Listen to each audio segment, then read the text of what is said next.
শুরু করি প্রাণীবিজ্ঞানের রক্ত এবং সঞ্চালন অধ্যায়। রক্ত এবং সঞ্চালন অধ্যায়ের একদম শুরুতেই যদি আমি তোমাদের সাথে আলোচনা করি, এখানে কয়েকটা প্রশ্ন নিয়ে আলোচনা করব। প্রশ্নের পরবর্তীতে সেটা আমরা তার ব্যাখ্যা দেখব, বই কই থেকে কই পড়বো সব কিছু। দেখো, রক্ত অক্সিজেনের মাত্রা কমে গেলে কোন হরমোন নিঃসৃত হয়? দেখো, রক্ত যদি অক্সিজেনের মাত্রা কমে যায় তাহলে এখানে অনেকগুলো হরমোনের কথা বলা রয়েছে। দেখো হরমোনের কথা বলা রয়েছে। এই হরমোনের মধ্যে যেটা হচ্ছে একটা দেখো লেখা হচ্ছে এরিথ্রোপয়েটিন, অক্সিটোসিন, মেলাটোনিন এবং কর্টিসল হরমোন। রাইট, এর মধ্যে সবচেয়ে গুরুত্বপূর্ণ জিনিস সেটা হচ্ছে রাইট অ্যান্সার হবে কোনটা বলো তো? Erythropoietin hormone. কেন এরিথ্রোপয়েটিন হরমোন? আমরা সবাই জানি এরিথ্রোপয়েটিন হরমোন মূলত আমাদের আরবিসি উৎপন্নে সহায়তা করে। তাহলে এরাইথ্রোপয়েটিন হরমোন, এই এরাইথ্রোপয়েটিন হরমোনে আমি তোমাদের সাথে একটু কিছু কথা বলি। তাহলে হরমোনের নামটা কি বলো তো? এরিথ্রো সবাই একটু কমেন্ট করো আর কি, বুঝছো? Erythropoietin hormone. এরিথ্রো বা এই এরাইথ্রো মানে হইতেছে লাল। এরাইথ্রো মানে কি? লাল। আর পোয়েটিন কথাটা আছে তৈরি করা বা পোয়েসিস থেকে, মানে লাল তৈরি, অর্থাৎ লাল কোনো কিছু জিনিস তৈরি হচ্ছে। তাহলে এই এরাইথ্রোপয়েটিন মূলত আমাদের কোন রক্তকণিকা উৎপাদনে সহায়তা করে? লাল রক্তকণিকা। কোন রক্তকণিকা? লাল রক্তকণিকা উৎপাদনে সহায়তা করে। আচ্ছা, ভেরি গুড, করলো। কিন্তু এই এরাইথ্রোপয়েটিন হরমোনটা নিজে উৎপন্ন হয় কোথায়? এরাইথ্রোপয়েটিন হরমোনটা নিজে উৎপন্ন হয় কিডনিতে। আবার কোথায় উৎপন্ন হয় বলো তো? কিডনিতে উৎপাদন হয়। হওয়ার পরে এ বেটা মূলত কাজ করে কোথায় জানো? লাল অস্থিমজ্জাতে। আমি লিখে দিলাম লাল বোন ম্যারোতে কাজ করে। রাইট, লাল বোন ম্যারো মূলত উৎপাদন করবে আরবিসি মানে লোহিত রক্ত কণিকা। তাহলে বলো তো এখানে কোন হরমোনটি কাজ করবে? এরিথ্রোপয়েটিন হরমোনটি কাজ করবে। এরিথ্রোপয়েটিন হরমোন কই থেকে নিঃসৃত হয় বলো বাবারা? কিডনি থেকে নিঃসৃত হয়। ওকে, কার উপরে কাজ করে? লাল অস্থিমজ্জার উপরে কাজ করে। মনে রাখবা, অস্থিমজ্জা দুই ধরনের, একটাকে বলা হয় লাল, তার মানে যে দেখো বোন ম্যারো, আমি যদি এখানে লিখি B.M মানে বোন ম্যারো দুই ধরনের, একটাকে বলা হচ্ছে লাল বোন ম্যারো এবং আরেকটাকে বলা হচ্ছে হলুদ পাখি মানে হলুদ বোন ম্যারো। লাল বোন ম্যারো থেকে সকল ধরনের রক্তকণিকা উৎপাদন হয়। এর মধ্যে গুরুত্বপূর্ণ জিনিস হচ্ছে আরবিসি। আর হলুদ বোন ম্যারো মূলত এটা কাজ করে অ্যাডিপোজ টিস্যু হিসাবে, ADIPOS, অ্যাডিপোজ টিস্যু হিসাবে। ভাই, অ্যাডিপোজ টিস্যু মানে চর্বি। অ্যাডিপোজ টিস্যু মানে কি বলতো? চর্বি। তাহলে এটা হচ্ছে চর্বির আধার হিসেবে কাজ করবে হলুদ অস্থিমজ্জা। আচ্ছা, তো রাইট অ্যান্সার তো আমরা দিলাম এরিথ্রোপয়েটিন। দিলে ভাই একটা এমসিকিউ না রে ভাই, একটা এমসিকিউটা তোর মনে কর 5-10টা এমসিকিউ রে ভাই, পড়তে হবে ঠিক এমনি আর কি, ঠিক আছে? এখন আসো দেখো অক্সিটোসিন কোনটার কাজে কাজ করে, মানে অক্সিটোসিন হরমোনটা কিসে কাজ করে? মেইন কথা একটা জিনিস খেয়াল করবা, অক্সিটোসিন হরমোন। আবার দেখো মেলাটোনিন হরমোন এবং কর্টিসল হরমোনটা হইতেছে কি হরমোন জানো? স্ট্রেস হরমোন রয়েছে না, আমরা স্ট্রেস থাকলে যে হরমোনটা খরিত হয় এই বেড়ে হইতেছে কর্টিসল হরমোন বাড়লে অবস্থা টাইট।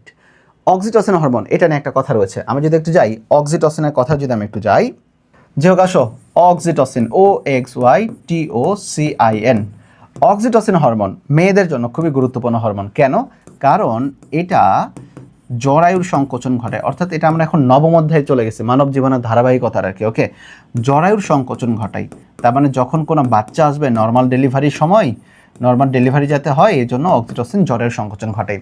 এছাড়াও অক্সিটোসিন এটা হচ্ছে ভালো লাগার অনুভূতি দেয়, ভালো লাগার অনুভূতি। ব্যাপারটা কি ক্লিয়ার রে ভাই? বুঝে গেছে? এছাড়াও অক্সিটোসিন কি মিল্ক সিক্রেশনে সহায়তা করে। মিল্ক সিক্রেশনে কি করে বলো? সহায়তা করে। বাচ্চারা একটা জিনিস বলো তো, মিল্ক সিক্রেশন অবশ্যই মায়ের হবে আর কি, মায়ের মিল্ক সিক্রেশনে দেখো সহায়তা করে অক্সিটোসিন, জরায়ু সংকোচনে সহায়তা করে অক্সিটোসিন, এবং ভালো লাগার অনুভূতি এইটাও কে? Oxytocin. Clear, absolute clear. Okay, আমরা বুঝছি আর কি। চলো দেখি এরপরের দিকে, আমাদের এমসিকিউ এর দিকে গেলাম তো আমরা। এরিথ্রোপয়েটিন। চলে আসো, মানবদেহে রক্তের প্লাজমার স্বাভাবিক পিএইচ কত? চমৎকার একটা কথা বলেছে, পিএইচ। মনে রাখবা, ব্লাডের যে পিএইচ থাকে বা প্লাজমার যে পিএইচটা থাকে, এই পিএইচটা হচ্ছে সাধারণত কত হয়? 7.4 হয়। বলো পিএইচ কত? 7.4। মানবদেহে যদি পিএইচ কোনো কারণে যদি খুব বেশি কমে যায়, মানে 0.5-এর নিচে যদি কমে যায় বা 0.5-এর উপরে যদি চলে যায় তাহলে মানুষ মারা যাবে। ওকে, অ্যালকালোসিস বা অ্যাসিডোসিস হবে, তাহলে মানুষ কিন্তু ইলেকট্রোলাইট ইমব্যালেন্স হয়ে টোটালি মারা যেতে পারে।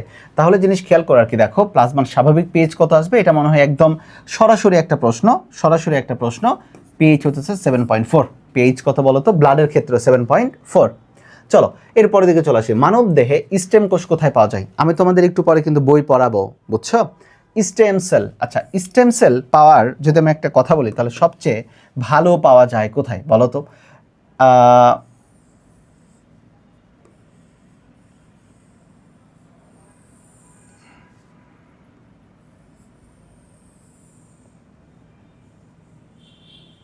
রাইট, এইটা আমাদের একটা কি বলতো, এটা হচ্ছে আমাদের একটা ফিমার, রাইট?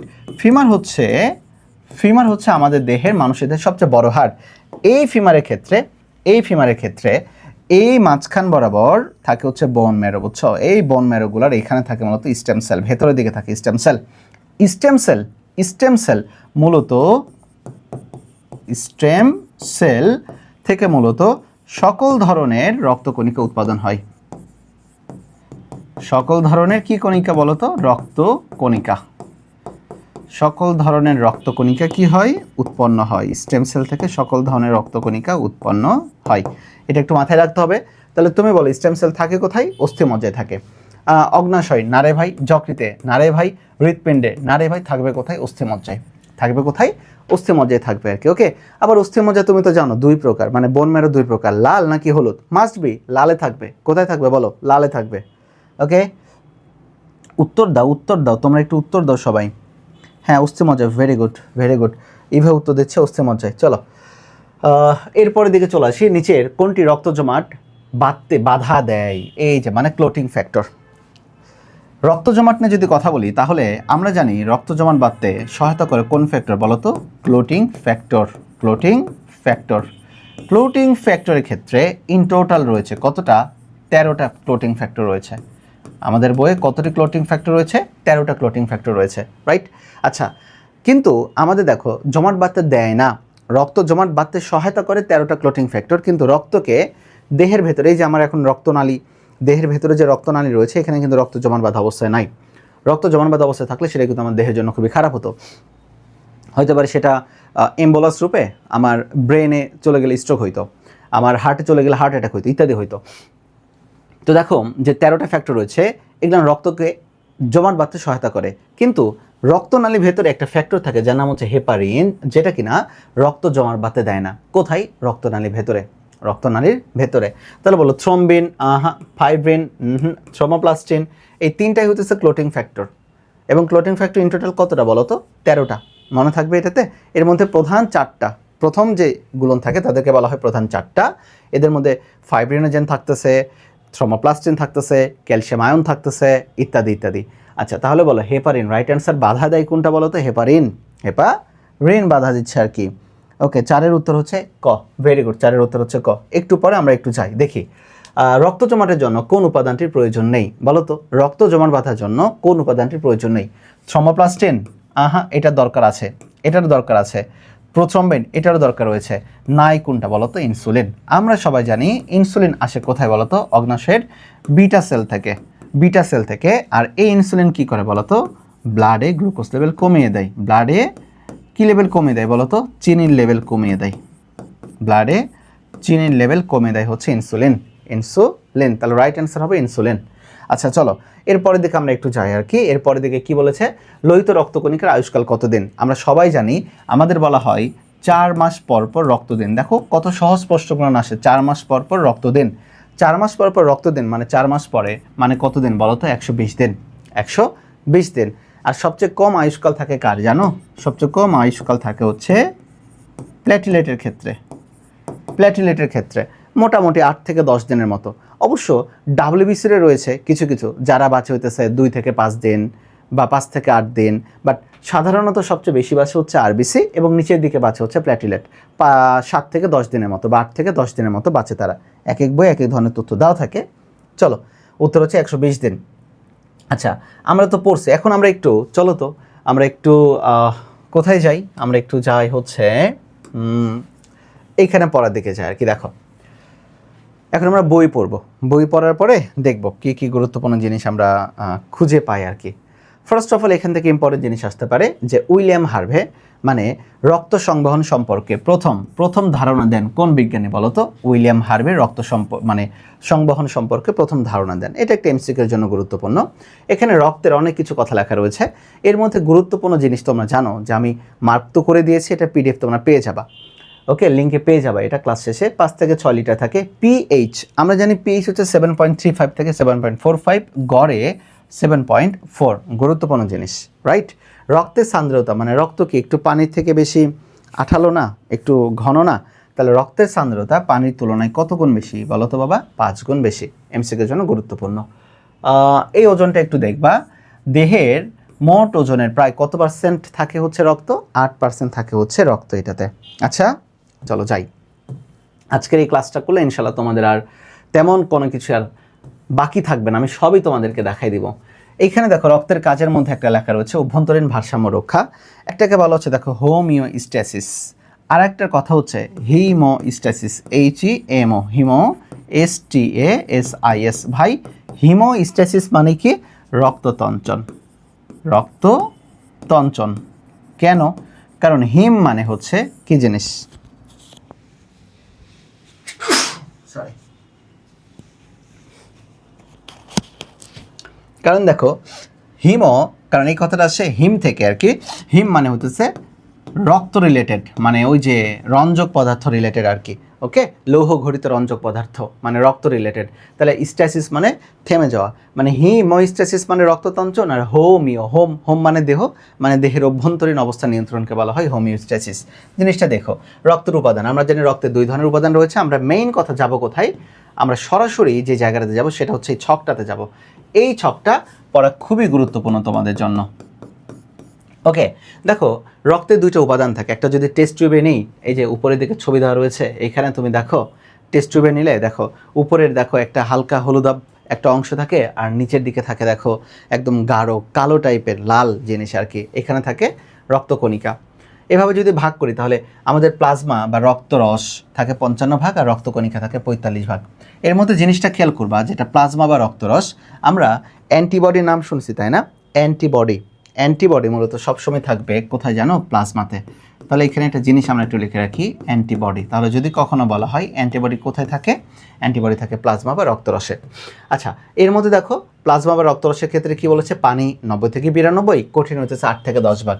এইটা না একটাবার পরীক্ষাতে আসছিল, প্লাজমাতে কঠিন পদার্থ কত? 8 থেকে 10 ভাগ।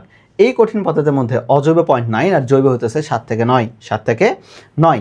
এই জৈব পদার্থের মধ্যে গুরুত্বপূর্ণ জিনিস আমাদের লাগবে, জৈবর মধ্যে গুরুত্বপূর্ণ জিনিসগুলো লাগবে আর কি আমাদের। নিচের দিকে চলে আসো, দেখো প্লাজমা প্রোটিন, এটা থাকে বলেই রক্ত হইতেছে পানির থেকে একটু বেশি ঘন। Albumin, globulin, prothrombin, fibrinogen, clotting factor, right? Nitrogen ঘটিত বর্জ্য পদার্থ কী কী? ইউরিয়া সবচেয়ে common, urea, uric acid, creatinine, xanthine, ammonia. চলে আসে অন্যান্য পদার্থ। আচ্ছা গেল, এরপর আমরা যে জায়গাটা আসবো রক্তকণিকার ক্ষেত্রে। দেখো রক্তকণিকা 3টা, আরবিসি, ডাব্লিউবিসি, প্লেটলেট মানে অনুচক্রিকা। এর মধ্যে ডাব্লিউবিসি অ্যাগ্রানুলোসাইট এবং গ্র্যানুলোসাইট। মানে না, গ্র্যানুলার মানে দানা, মানে গ্র্যানুলো মানে নাই দানা, মানে অদানাদার, আর এটা হচ্ছে দানাদার। তাহলে দেখো অদানাদার যেটা, অদানাদারের মধ্যে কোনো ফিল থাকবে না, আর দানাদারদের মধ্যে একটা ফিল ওয়ার্ডটা থাকবে, এটা আমরা জানি। তাহলে দেখো এটা হচ্ছে ফিল। তাহলে ইওসিনোফিল, বেসোফিল, নিউট্রোফিল।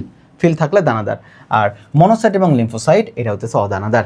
এখন এই জায়গায় একটা গুরুত্বপূর্ণ জিনিস খেয়াল করবা, এই লিম্ফোসাইট এদের মধ্যে হচ্ছে বিগ বস। লিম্ফোসাইটকে বলা হচ্ছে বিগ বস। কেন? কারণ লিম্ফোসাইট উৎপাদন করতে পারে অ্যান্টিবডি। বলো লিম্ফোসাইট উৎপাদন করতে পারে কি বলো তো? অ্যান্টিবডি। আর আমি যদি বলি অ্যান্টিবডি কার মাধ্যমে সারা দেহে ঘুরে বেড়ায়, সেটা হচ্ছে রক্তরস বা প্লাজমা। মনে থাকবে এখানে, রক্তরস বা প্লাজমার মাধ্যমে ঘুরে বেড়ায়। আচ্ছা চলো, এখানে লোহিত রক্তকণিকার অনেকগুলো কথা বলা রয়েছে ইত্যাদি। এর মধ্যে এই জায়গাটাতে আমাদের একটু গুরুত্বপূর্ণ জিনিস, যে বয়সভেদে লোহিত রক্তকণিকার পরিমাণ কিন্তু কম বেশি হয়। যেমন সবচেয়ে দেখো বেশি থাকে হচ্ছে ভ্রূণ অবস্থায়, 80 থেকে 90 লক্ষ ভ্রূণ অবস্থায় থাকে। শিশুর দেহে দেখো শিশু 60, শিশু শ একটা ভাব রয়েছে না, শ শিশু, তাহলে কথা হবে 60 থেকে 70 লাখ। পূর্ণবয়স্ক পুরুষ, পথে 50 লাখ। স্ত্রীদের ক্ষেত্রে কম থাকবে, সেটা হচ্ছে 44, অনেক বই 45-এ দেওয়া থাকতে পারে ইত্যাদি। তাহলে এই জিনিসটা দেখবো। আর দেখো কোন অবস্থায় আরবিসির সংখ্যা বেড়ে যায়, এইটা পরীক্ষাতে অনেকবার আসে একটা প্রশ্ন। আরবিসির পরিমাণ বেড়ে যায় ব্যায়াম এবং গর্ভাবস্থায়, আবারও বলো কোন অবস্থায়? এক্সারসাইজ করতেছে, জিম করতেছে এবং গর্ভাবস্থায় বেড়ে যায়। একটু আগে একটা প্রশ্ন সলভ করেছি, আয়ুষ্কাল 120 দিন, সবাই জানি আর কি আমরা। দেখো ও লাল অস্থিমজ্জার স্টেম সেল থেকে এটা উৎপাদন হয়, এটাও পড়ছে। রক্তপাত, উঁচু স্থানে অবস্থান, ব্যায়াম, অস্থিমজ্জার ক্ষতি ইত্যাদি কারণে হিমোগ্লোবিনে ইত্যাদির কারণে আমাদের অক্সিজেনের মাত্রা কমে যেতে পারে ইত্যাদি। বৃক্ক কম অক্সিজেন পেলে কোন হরমোন ক্ষরিত হয়? এরাইথ্রোপয়েটিন হরমোন, রাইট। এরাইথ্রোসাইট সৃষ্টির প্রক্রিয়াকে বলা হয় এরাইথ্রোপয়েসিস, এরাইথ্রোপয়েসিস। তাহলে এখান থেকে যদি আমি একটা লাইনকে স্টার চিহ্ন দিই, তাহলে এটা হচ্ছে এই লাইন, সেটা হচ্ছে বলতো কি, কখন আরবিসির পরিমাণ বেড়ে যায়? ব্যায়াম এবং গর্ভাবস্থায় আরবিসির পরিমাণ বেড়ে যায়। ওকে, আরবিসি পড়া শেষ। চলে আসি, দেখো আরবিসির পরবর্তীতে এই জায়গাটাতে আমরা একটু কি দেখব। যেহেতু রক্ত লাল, লাল মানে কি এখানে হিমোগ্লোবিন থাকে, হিম এবং গ্লোবিন এদের একটা অনুপাত রয়েছে। এই অনুপাতটা কিন্তু আমাদের পরীক্ষাতে অনেকবার আসে, হিম এবং গ্লোবিনের অনুপাত। আমি আবারও বললাম কিসের অনুপাত? হিম এবং গ্লোবিনের অনুপাত। এই যে দেখো যেহেতু এটা আরবিসি তো ডাব্লিউবিসি, হিম আর গ্লোবিনের অনুপাত আচ্ছা, অনুপাতের ক্ষেত্রে সবচেয়ে যেটা বড় জিনিস, অনুপাতের থেকেও যেটা বেশি ইম্পর্টেন্ট হতেছে, এখানে হিমের পরিমাণ কতটুকু থাকে গ্রাম হিসেবে থাকে প্রায় 3 থেকে 5 গ্রামের মতো। তাহলে দেখো লেখা রয়েছে হিমোগ্লোবিন পুরুষদের ক্ষেত্রে বেশি থাকবে এবং সেটা থাকবে 13.5। এখানে একটু খেয়াল করো, মনোযোগ দাও, গ্রাম পার ডিএল, এককে একটু খেয়াল দিবা। তাহলে 13.5 থেকে 17.5 গ্রাম পার ডিএল পুরুষদের ক্ষেত্রে আরবিসি বা রক্তের পরিমাণ বেশি, আর স্ত্রীদের ক্ষেত্রে কম থাকবে 11.5 থেকে 15.5 গ্রাম পার ডিএল। মনে রাখো গ্রাম, এখানে কিন্তু গ্রাম, মিলিগ্রাম না, কিন্তু গ্রাম পার ডিএল। ওকে, লোহিত রক্তকণিকার কাজ ইত্যাদি ইত্যাদি এখানে দেখে নিতে হবে এই জায়গাটাতে। আচ্ছা, এই জায়গায় একটা গুরুত্বপূর্ণ জিনিস আর কি বলা হয়েছে, দেখো তো, হাইড্রোজেন সালফাইড গ্যাস উৎপন্ন করে যা রক্তনালীর সংকোচনের জন্য সংকেত প্রদান করে। রক্তনালীর সংকোচনের জন্য তাহলে কে কাজ করতেছে বলো তো? Hydrogen sulphide. রক্তনালীর সংকোচনের জন্য তুমি আরও অনেক গুরুত্বপূর্ণ একটা ওয়ার্ড খুঁজে পাবা সামনের দিকে, সেটার নাম হচ্ছে সেরোটোনিন। আমি লিখে দিলাম, কি নাম? সেরোটোনিন। তাহলে বলো রক্তনালীকে সংকুচিত করে কে? সেরোটোনিন। রক্তনালীকে কে সংকুচিত করে? সেরোটোনিন। হয়েছে এই জায়গাটাতে? শ্বেত রক্তকণিকার দিকে আসি আর কি, দেখি।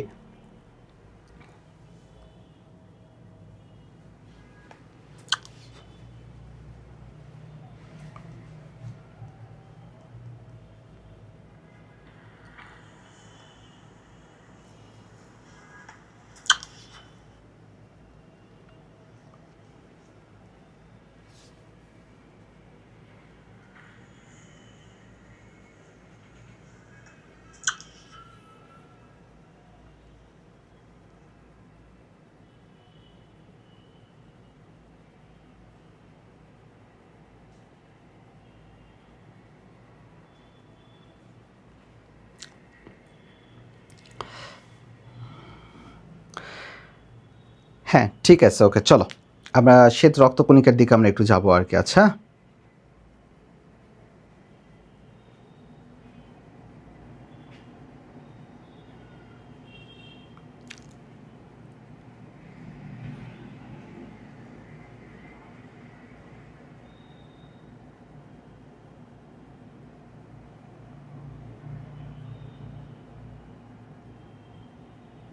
চলো দেখি ভাই। এরপরে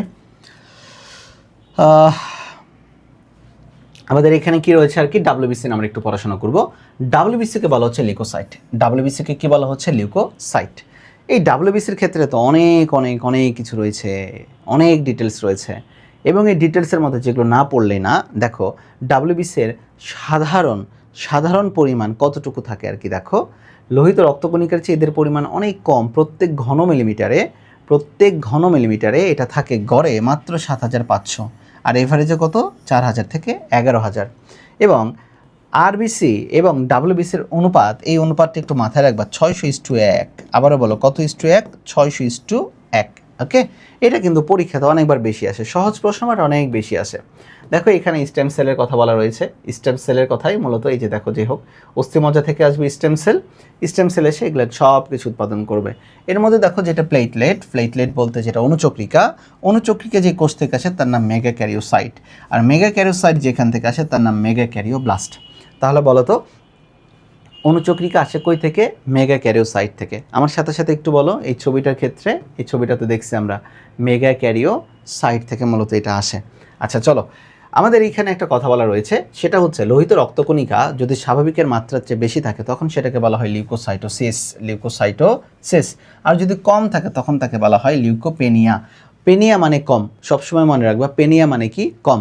তাহলে যদি স্বাভাবিকের চেয়ে বেশি থাকে তাহলে সেটা লিউকোসাইটোসিস, যদি স্বাভাবিকের চেয়ে কম থাকে তাহলে লিউকোপেনিয়া। পেনিয়া মানে হচ্ছে কম। আর একটা কথা, সেটাকে আমরা বলি না ব্লাড ক্যান্সার হয়। ব্লাড ক্যান্সার মানে কি, এইখানেও ডাব্লিউবিসির পরিমাণ অনেক অনেক বেড়ে যায়, শুধু বাড়ে না, কয়েক শতগুণ বেড়ে যায়। এটাকে তখন বলা হয় লিউকেমিয়া, যার কারণে মানুষ মারা যায় বা ব্লাড ক্যান্সার হয়। তাহলে সামান্য বাড়লে লিউকোসাইটোসিস, অধিক বাড়লে লিউকেমিয়া, মনে জানা থাকে। এটা হচ্ছে প্রথমে দানাবিহীন। দানাবিহীনের মধ্যে আমরা জানি দুইটা থাকে, একটা হচ্ছে মনোসাইট এবং আরেকটা হচ্ছে লিম্ফোসাইট। আবারও বলো মনোসাইট, আর একটা কি বলো তো, লিম্ফোসাইট। বাচ্চারা একটা জিনিসের দিকে ভালো করে মাথায় রাখবা, মনোসাইট মূলত ফ্যাগোসাইটোসিস প্রক্রিয়া করে। মনোসাইটের সাথে আরেকটা জিনিস থাকে যার নাম নিউট্রোফিল। তাহলে বলো তো, মনোসাইটের সাথে আরেকটা গুরুত্বপূর্ণ জিনিস থাকে, সেটা কি বলো তো, নিউট্রোফিল। মনে থাকবে এটাতে, হ্যাঁ। তাহলে মনোসাইট এটাও ফ্যাগোসাইটোসিস করে, আবার নিউট্রোফিল কিন্তু দানাদারদের মধ্যে, এটাও ফ্যাগোসাইটোসিস করে। এখন চলো আসো লিম্ফোসাইট বাঁচে দেখো অনেক দিন, প্রায় 100 থেকে এবেটা বাঁচে 120 দিন পর্যন্ত, মানে আরবিসির কাছাকাছি। লিম্ফোসাইটকে মূলত 3 ভাগে ভাগ করা হয়েছে। একটাকে বলা হয় টি লিম্ফোসাইট, একটাকে বলা হয় বি লিম্ফোসাইট এবং আরেককে বলা হয় এনকে মানে ন্যাচারাল কিলার সেল। এনকে মানে কি, ন্যাচারাল কিলার সেল। ওকে, যেটা টি লিম্ফোসাইট, আবারও বলে যেটা কি লিম্ফোসাইট, টি লিম্ফোসাইট এটা সেল মিডিয়েটেড ইমিউনিটি দেয়, আর বি লিম্ফোসাইট হিউমোরাল ইমিউনিটি দেয়। চলো আমি একটু তোমাদের একটু বুঝাই দিই আর কি জিনিসটা, এখানে একটু কাহিনী রয়েছে আর কি। তাহলে দেখো লিম্ফোসাইট একটা হচ্ছে TLYMPHOCYTE টি লিম্ফোসাইট, এবং আরেকটা হচ্ছে কি লিম্ফোসাইট বলো তো, বি লিম্ফোসাইট না, সরি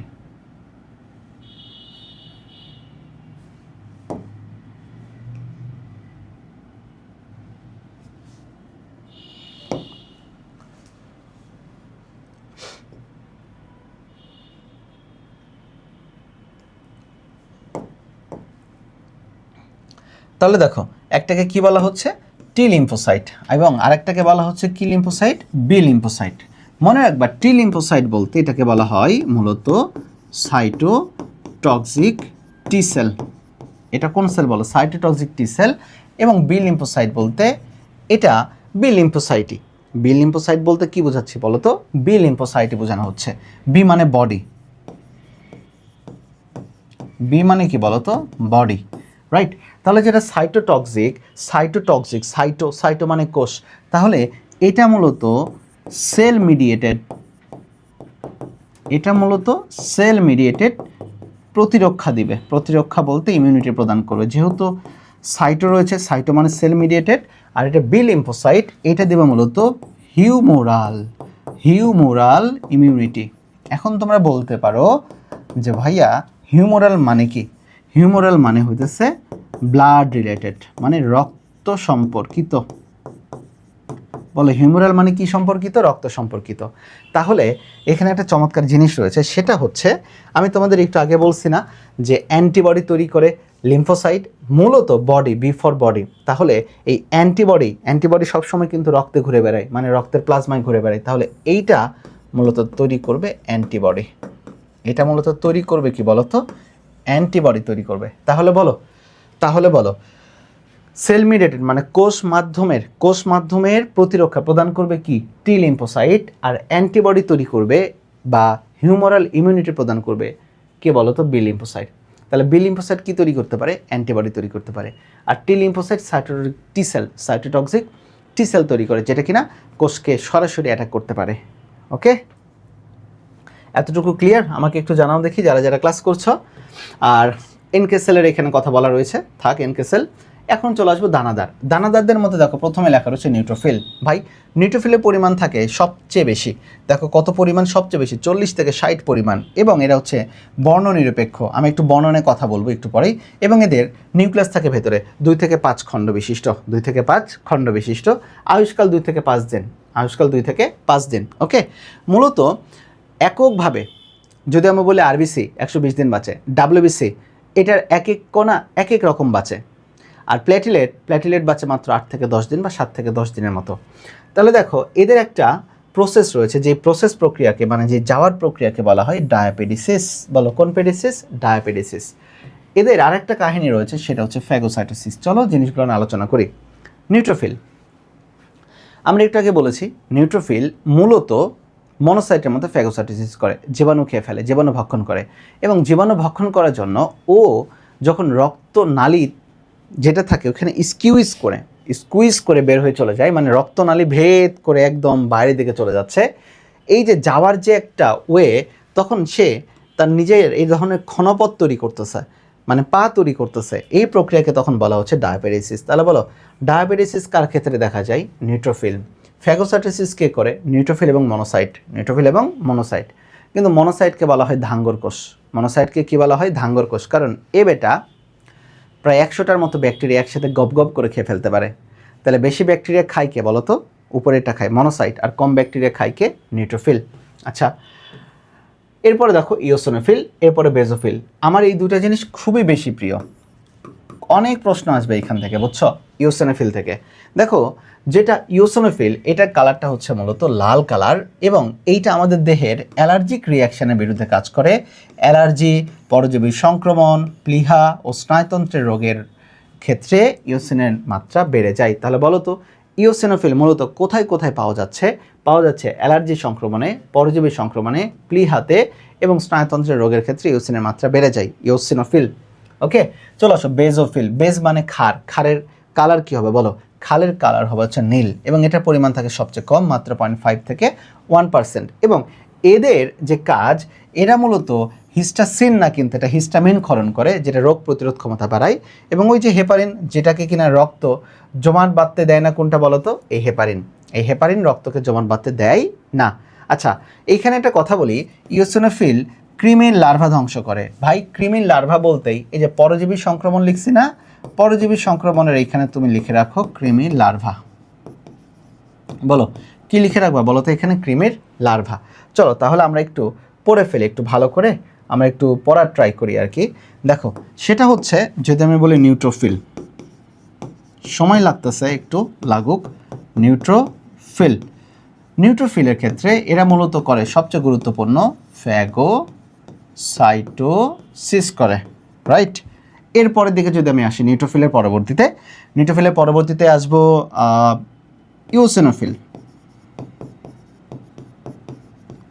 ইওসিনোফিল, রাইট? ইওসিনোফিলের কালার হইতেছে কি বলতো? লাল। এবং এটা গুরুত্বপূর্ণ কি করে বলতো? এটা অ্যালার্জিক রিয়াকশানে কাজ করে, আমাদের অ্যালার্জির বিরুদ্ধে কাজ করে এটা, অথবা এটা পরজীবীর বিরুদ্ধে কাজ করে, পরজীবী মানেই আমরা মনে রাখতে পারি কৃমি। বলো পরজীবী মানেই কি রাখতে পারি? কৃমির বিরুদ্ধে এটা কাজ করতে পারে। এরপরে আসো বেজোফিল। কোনটা আসবে বলো তো? বেজোফিল। বেজ মানে কি? বেজ মানে ক্ষারের কালার কি? নীল। নিউট্রাল মানে কি? নিরপেক্ষ, মানে এটা বর্ণহীন। এটা কি হীন? বর্ণহীন। তাহলে একটাই বাকি থাকে ইওসিনোফিল হইতেছে লালে লাল। বেজোফিলের থেকে দুইটা জিনিস আসে, একটা আসে হেপারিন যেটা কিনা রক্ত জমাট বাঁধতে দেয় না, আর একটা আসে কি? হিস্টাসিন না কিন্তু ভাই, হিস্টামিন। কি আসে বলো তো? হিস্টামিন আসে, নট হিস্টাসিন আসে কোনটা? হিস্টামিন। মনে থাকবে এটা। চলো আমরা এরপরের দিকে একটু যাই, সেটা হচ্ছে কোথায় যাব? আমরা একটু আলোচনা করবো এরপরে থ্রম্বোসাইট বলতে অনুচক্রিকা, প্ল্যাটিলেট বা ইত্যাদি। এটা মূলত আসে মেগাক্যারোসাইট কোষ থেকে। এটার পুরুত্ব একটু দেখো, মাত্র 1 থেকে 4 মাইক্রোমিটার। কত ছোট না? অনুচক্রিকা মানে ছোট। পরীক্ষাতে কিন্তু আসে যে অনুচক্রিকার আকারটা ব্যাখ্যা করো। অনুচক্রিকার আকার হচ্ছে 1 থেকে 4 মাইক্রোমিটার, এবং এটা আমাদের দেহের স্বাভাবিক পরিমাণ হইতেছে 1.5 লক্ষ থেকে 4 লক্ষ। বলো তো অনুচক্রিকার পরিমাণ কমে যায় কোন রোগ হলে? বাংলাদেশে এই রোগের কিন্তু প্রকোপ চলে, প্রত্যেক বছর এই রোগে শত মানুষ মারা যায়। বলো অনুচক্রিকার পরিমাণ কমে যায় কোন রোগের ক্ষেত্রে? বলতে পারবে কমেন্টসে কেউ? রাইট অ্যান্সার হচ্ছে ডেঙ্গি বা ডেঙ্গু জ্বরে অনুচক্রিকার পরিমাণ কমে যায়। দেখো অনুচক্রিকার যে জীবনকাল হতে প্রায় 10 দিনের কাছাকাছি, 5 থেকে 9 দিন, ইত্যাদি। এটা প্ল্যাটিলেট প্লাক তৈরির মাধ্যমে আমাদের রক্ততঞ্চন সহায়তা করে। সেরোটোনিন গুরুত্বপূর্ণ জিনিস, এটা সেরোটোনিন নামক রাসায়নিক পদার্থ ক্ষরণ করে। আমি আগেই বলছি হাইড্রোজেন সালফাইড ছিল কার ক্ষেত্রে? হাইড্রোজেন সালফাইড ছিল আরবিসির ক্ষেত্রে, যেটা কিনা রক্তনালীকে সংকোচনে সহায়তা করে। আবার অণুচক্রিকা থেকে খরিত হয় সেরোটোনিন, যেটা কিনা রক্তনালীকে সংকুচিত করতে সহায়তা করে। খুবই গুরুত্বপূর্ণ এটা সেরোটোনিন। সেরোটোনিন রক্তনালীকে দেয় চাপ যাতে করে রক্ত বের না হয়। ওকে, এই জিনিসটা আমাকে পড়তে হবে খুব ভালোভাবে। অলরেডি আমরা যে আলোচনা করেছি সেই আলোচনাগুলো নিয়ে এখানে দেওয়া রয়েছে, একদম দেওয়া রয়েছে, এই জায়গায় খুব ভালোভাবে দেওয়া রয়েছে এটাতে। ওকে, মাথায় রাখতে হবে কিন্তু এটাতে। এরপরে রক্ততঞ্চন ভূমিকা। রক্ততঞ্চন ভূমিকার মধ্যে আমরা সবাই জানি রক্ত জমাট বাঁধার প্রক্রিয়াকে বলা হয় কি ফ্যাক্টর বলো তো? ক্লটিং ফ্যাক্টর 13টা। আজকে ক্লাসের শেষে কিন্তু তোমাদের জন্য আমি একটি স্পেশাল পর্শন রেখেছি যেখানে রিটেন নিয়ে আলোচনা আমরা করব। ওকে, এর মধ্যে গুরুত্বপূর্ণ 4টি ফ্যাক্টর, সেটা হচ্ছে আমি মনে রাখি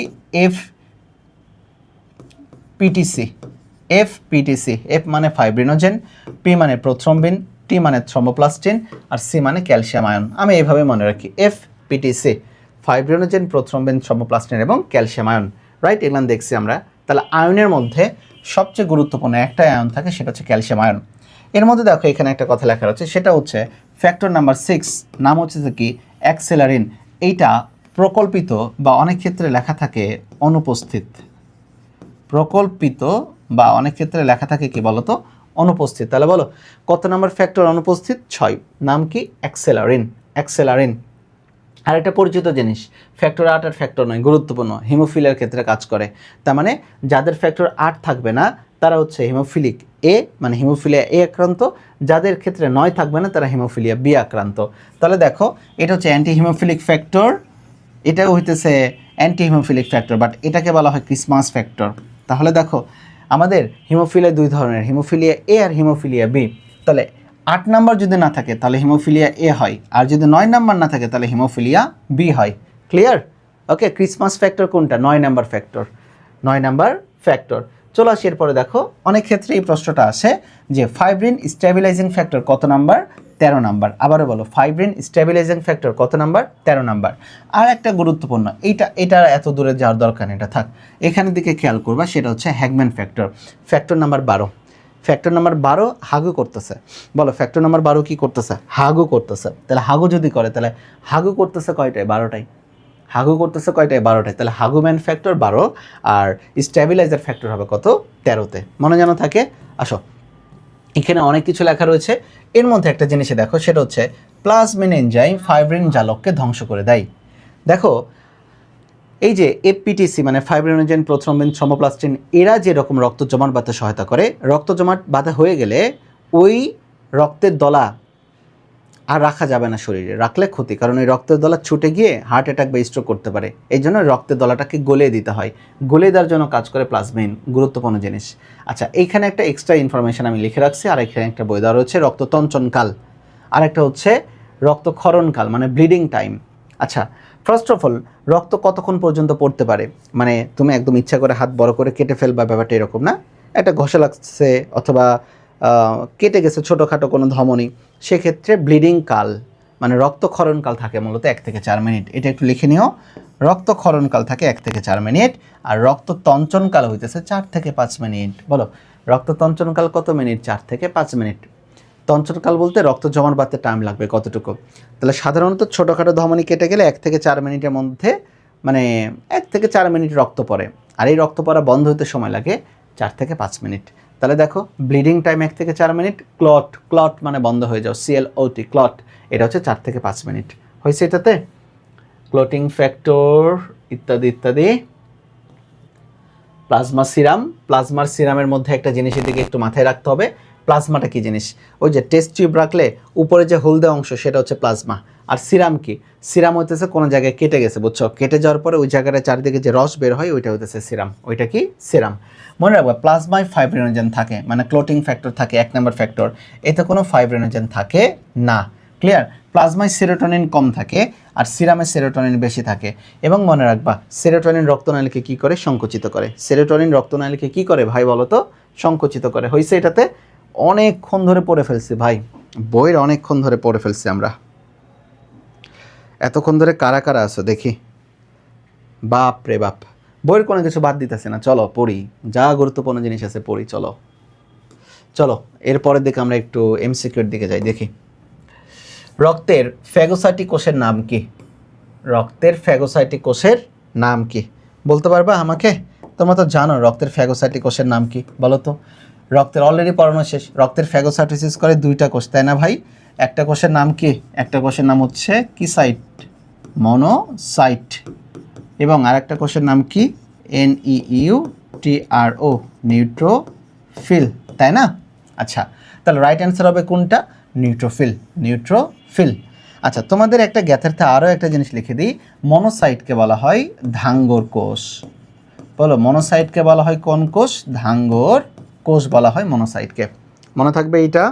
সবাই একটু উত্তর দাও দেখি। 7 নাম্বার। চলো এরপর 8 নাম্বারে যায় আর কি।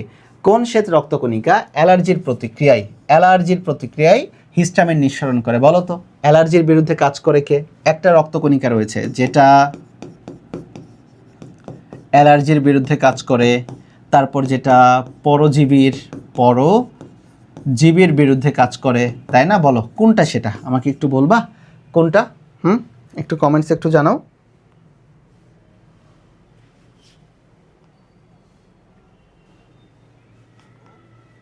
জীবের বিরুদ্ধে কাজ করে, তাই না?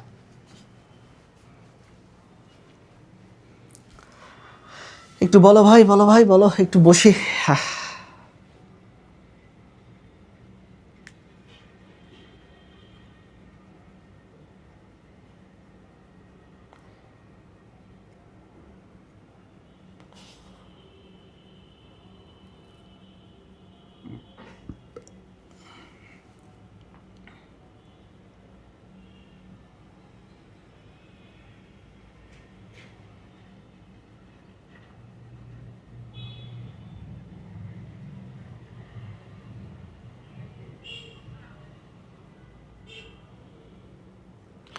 কিরে বাচ্চারা উত্তর দাও, উত্তর দিতেছে না কেন? হ্যাঁ, very good, eosinophil. Romana Majumdar উত্তর দিচ্ছে, অথই উত্তর দিচ্ছে। হ্যাঁ রাইট, এটা রাইট অ্যান্সার হবে কোনটা? ইওসিনোফিল। রাইট অ্যান্সার হবে কোনটা? ইওসিনোফিল। বেজোফিল কি করে জানো? বেজোফিল দুইটা জিনিস আসে, একটা হচ্ছে হিস্টামিন, ওকে, এইচ দ্বারা হিস্টামিন, ওকে, আর একটা হচ্ছে কি? একটা হচ্ছে হেপারিন। অর্থাৎ বেজোফিল কাজই করতেছে এইচ নিয়ে, কি নিয়ে কাজ করতেছে? হিস্টামিন এবং হেপারিন দুইটা নিয়ে কাজ করে আর কি। চলো এরপরের দিকে আমরা যাই আর কি। Right answer 9। হেমাটোপয়েসিস বলতে কি বোঝো ভাই? কি বলেছে? হেমাটো মানে হিম রিলেটেড, মানে লৌহ ঘটিত একটা যৌগ যেটা রক্তে থাকে। পয়েসিস মানে তৈরি করা, তাহলে হেমাটোপয়েসিস মানে মূলত কি তৈরি করা বলো তো? রক্ত তৈরি করা, তাই না? বলো, আবারও বলো, কি তৈরি করে? রক্ত তৈরি করা। হয়েছে রে ভাই, রক্ত তৈরি করা। তাহলে রক্ত তৈরি করা এটাকে কি বলে? আমাদের রক্ত জমাট বাঁধা না, রক্ত জমাট বাঁধাকে বলা হয় ব্লাড ক্লটিং। প্লেটলেট তৈরি না, এটা কেউ না। রক্তকণিকা ধ্বংস না, তাহলে এটা হবে রক্তকণিকা উৎপাদন। মনে রাখবে হেমাটোপয়েসিস মানে কিন্তু আরবিসি উৎপাদন না, সকল ধরনের রক্তকণিকা উৎপাদন। আরবিসি হবে, ডাব্লিউবিসি হবে, প্লেটলেট হবে, তিনটাই। হয়েছে এটা? চলো চলো সবাইকে একটু শেয়ার করে দাও না, যারা যারা ক্লাসটা করতেছে একটু শেয়ার করে দাও। তাহলে দেখো, রক্তকণিকা উৎপাদন প্রক্রিয়াকে বলা হয় হেমাটোপয়েসিস, লোহিত রক্তকণিকা উৎপাদনের প্রক্রিয়াকে বলা হয় এরিথ্রোপয়েসিস, শ্বেত রক্তকণিকা তৈরি প্রক্রিয়াকে বলা হয় লিউকোপয়েসিস, এবং অনুচক্রিকা তৈরি প্রক্রিয়াকে বলা হয় মেগাক্যারিওপয়েসিস। এই যে পয়েসিস, পোয়েটিন মানে তৈরি করা, এই হইতেছে কাহিনী। আর হিম বলতে রক্ত, এখানে সকল রক্তকণিকা তৈরি হবে, এটা কমন টার্ম একটা। চলে যাই এরপরে 10 নম্বর। অ্যাক্সেলারিন ফ্যাক্টর, ভেরি গুড। অ্যাক্সেলারিন ফ্যাক্টর কোন প্রক্রিয়ার সাথে যুক্ত? আমরা সবাই জানি আমাদের ক্লোটিং ফ্যাক্টর কতটা? 13টি, তাই না? 13টির মধ্যে 6 নাম্বার, এটা হচ্ছে প্রকল্পিত। এটা হচ্ছে কি বলো তো? প্রকল্পিত মানে এটা এখন পর্যন্ত অস্তিত্ববিহীন, আর এটার নামই হতেছে অ্যাক্সেলারিন। তাহলে অ্যাক্সেলারিন মূলত আমাদের কিসের সাথে সম্পৃক্ত থাকবে বলো তো? হরমোন নিঃসরণ? শ্বসনে? না। রক্তচাপ নিয়ন্ত্রণে? না। তাহলে রাইট অ্যান্সার হবে রক্ত জমাট বাঁধার ক্ষেত্রে। বলো কি যে বাঁধার ক্ষেত্রে? ব্লাড ক্লটিং বা রক্ত জমাট বাঁধার ক্ষেত্রে মূলত কাজ করবে হচ্ছে অ্যাক্সেলারিন। আচ্ছা, যারা যারা তোমরা উত্তর দিচ্ছ, আমি তো বুঝবো না কোনটার উত্তর দিচ্ছ।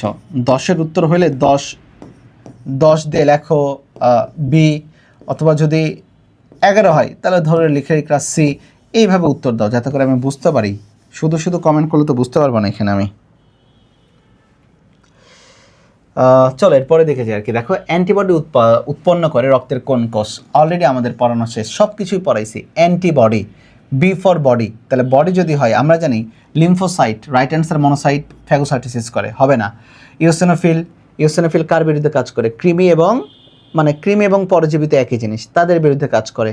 আচ্ছা, এবং অ্যালার্জির বিরুদ্ধে কাজ করে। বেজোফিল, বেজোফিল কাজ করে কার বিরুদ্ধে বলো তো? বেজোফিল কাজ করে এইচএইচের বিরুদ্ধে, হিস্টামিন এবং হেপারিন। মানে হিস্টামিনের বিরুদ্ধে না, মানে হিস্টামিনকে নিয়ে কাজ করে এবং হেপারিনকে নিয়ে কাজ করে। তাহলে অ্যান্টিবডি উৎপাদনের ক্ষেত্রে কাজ করতেছে, তাহলে একটা লিম্ফোসাইট। আমরা জানি লিম্ফোসাইট কয় ধরনের? লিম্ফোসাইট বলো তো, লিম্ফোসাইট কয় ধরনের? 2 ধরনের, তাই না? একটা বি লিম্ফোসাইট এবং আরেকটা হচ্ছে T lymphocyte. B for body, তার মানে এটা থেকে আসে মূলত অ্যান্টিবডি, তাহলে বলো এটা থেকে কি আসে? অ্যান্টিবডি। আর টি সেল মানে কি? এটা হচ্ছে কোষ নির্ভর। টি মানে সাইটোটক্সিক, সাইটো মানে কোষ নির্ভর প্রতিরক্ষা প্রদান করে, এটা কোষ নির্ভর প্রতিরক্ষা প্রদান করে। ওকে, চলো এরপরে দেখে যাই আর কি আমরা। অ্যান্টিবডি, এই যে দেখো লেখা রয়েছে সব কিছুই ব্যাখ্যা সহ দেওয়া রয়েছে, তোমাদের জন্য চমৎকার করেছে। আর হ্যাঁ, তোমরা যারা অনেক আমাকে কমেন্টস করেছিলে ভাইয়া ভার্সিটির জন্য কি করব, এই যে তোমাদের জন্য ভার্সিটির জন্য দেওয়া শুরু করছে ইনশাল্লাহ, অনেক কিছু পাবা আর কি তোমরা। আর তোমরা যারা মূলত মেডিকেল এবং ভার্সিটি নিয়ে অনেক বেশি চিন্তায় রয়েছো, তোমাদের জন্য একটাই কথা বলবো, মাত্র 100 টাকার কোর্সে, আমার এই কোর্সে ভর্তি হও। সারা বাংলাদেশের মধ্যে সবচেয়ে কম টাকায় সবচেয়ে ভালো কোর্স তুমি পাবা। তুমি লাইভ ক্লাস পাবা, ওয়েবসাইটে রেকর্ডেড ক্লাস পাবা, তুমি ওয়েবসাইটে ফ্রি এক্সাম দিতে পারবা, A to Z, দাগানো বই, দাগানো PDF স্লাইড সব কিছু দেবো। 100 টাকায় কেন? ওই তো বললাম, একটা চ্যালেঞ্জ, একটা রাগ থেকে এটা করা, যেটা 1000 টাকার জিনিস সেটা 100 টাকায় দিতেছি। ফ্রিতেও দিতে চাইছিলাম, বাট ভাবলাম যে না থাক। সো তোমরা যারা ভার্সিটিতে রয়েছো, তোমরা এই কোর্সে এনরোল করে ফেলতে পারো। মেডিকেল বায়োলজি যদি করো, তোমার ভার্সিটি বায়োলজি কিছুই লাগবে না। সো যারা ভার্সিটি পোলাপান রয়েছে, তোমরা চাইলে মেডিকেল বায়োলজিতে এনরোল করে ফেলতেই পারো আর কি। চলো, রক্তবাহিকার দ্রুত সংকোচনের মাধ্যমে রক্তক্ষরণ বন্ধ করে নিচের কোন রাসায়নিক পদার্থ? এই যে রক্তবাহিকার সংকোচন, ভাই সংকোচনে যদি কথা বলি, সংকোচনের কথা বললেই একটা জিনিসই আসে, দ্বন্দ্ব শতে সংকোচন, দ্বন্দ্ব শতে কিটোনিন, বলো তো সেরোটোনিন। বাচ্চারা বলো তো সেরোটোনিন এটা নিঃসৃত করে কে? এটা করে মূলত প্লেটিলেট। কি করে? প্লেটিলেটটা এই সেরোটোনিনকে কি করে? নিঃসরণ করে। আর এর বেটা কাজই হইতেছে কি? লাগা একটা চাপ, তাই না? আচ্ছা, রক্তবাহিকা দ্রুত সংকোচনের জন্য ক্লোটিং ফ্যাক্টর না কাজ করে না, এরিথ্রোপয়েটিন কাজ করে না। এখন আসতে পারে হাইড্রোজেন সালফাইড আর সেরোটোনিন। আচ্ছা, হাইড্রোজেন সালফাইড এই কথাটা তোমাদেরকে আমি পড়াইছিলাম একটু আগেই বই থেকে, আরবিসির ক্ষেত্রে খরিত হয়, যেটা কিনা রক্তনালী সংকোচনের সংকেত প্রদান করে যে হে রক্তনালী তুমি সংকুচিত হও। আর রক্তনালীর উপরে সরাসরি কাজ করে, বিগ বস ডিরেক্ট হিট মারে, অ্যাকশন, সেটা হচ্ছে সেরোটোনিন। রাইট অ্যান্সার হবে সেরোটোনিন। হাইড্রোজেন সালফাইড দিও না, এটা হবে রাইট অ্যান্সার কোনটা? সেরোটোনিন। এই ক্লোটিং ফ্যাক্টর না, সংকোচন করে সেরোটোনিন, রাইট অ্যান্সার সেরোটোনিন হবে। চলো 13 নম্বরে চলে আসি। রক্তের লোহিত এবং শ্বেত রক্তকণিকার অনুপাত কত? একটু আগে বলছি, লোহিত এবং শ্বেত রক্তকণিকার অনুপাত ঠাডা মুখস্থ, তোমরা জানো 6:1, 6:1। ওকে, 6:1, এটা হচ্ছে একদম খুবই পরিচিত একটা কমন নাম্বার আমাদের।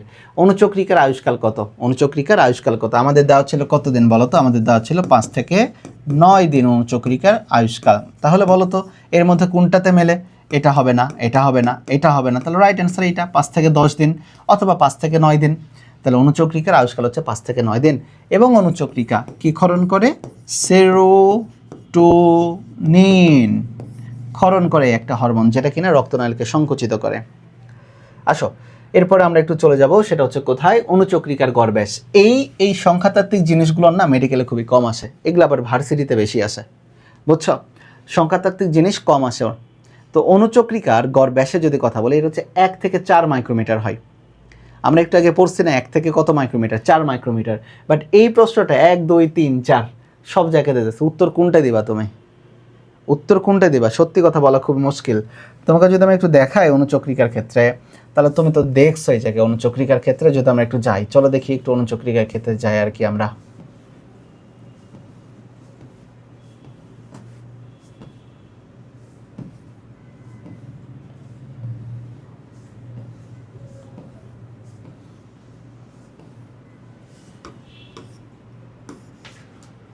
দেখি অনুচক্রিকার ক্ষেত্রে কত বলছে। এই যে দেখো অনুচক্রিকার ক্ষেত্রে বলা হইতেছে তাদের, বলো তো ব্যাস সম্পন্ন কত, 1 থেকে 4, তাহলে এদের গড় ব্যাস করলে হবে কত, গড় ব্যাস করলে হবে 1 থেকে 4-এর মধ্যে 2 বা আড়াই মাইক্রোমিটারের মতো হবে, তাই না? কিন্তু উত্তর এই জায়গায় মানে বলা খুবই মুশকিল আর কি, বুঝছো? এই জায়গায় মানে প্রশ্নতে ঝামেলা রয়েছে আর কি এটাতে। সো এখানকার অ্যাবসলিউট উত্তর, এখানে যদি কেউ 3 দেয় উত্তর, তাহলে 3ও তো রাইট অ্যান্সার আর কি, তাই না? তাহলে এইখানে ধরে নাও এখানে 3 মাইক্রোমিটার দেওয়া রয়েছে, ইউএম মাইক্রোমিটার। এই প্রশ্নটা আমি যদি বলি, প্রশ্নটা ঠিক নাই, প্রশ্নটা ঠিক নাই। ওকে, এটা নিয়ে প্যারা খেও না, এই ধরনের প্রশ্ন আসলে সত্যি তোমার লাখ খারাপ, কিছু করার নাই। কোনটা উত্তর যে নেবে এটা ইউনিভার্সিটি ছাড়া কেউ জানে না আর কি এটাতে। চলো, রক্তে প্রবেশকৃত কৃমির লার্ভা, দেখছো কত চমৎকার, একটা সলভ করলে কত কিছু হয়ে যায়। কৃমি মানে কি আমরা জানি, পরজীবী। বলো কৃমি মানে কি? পরজীবী।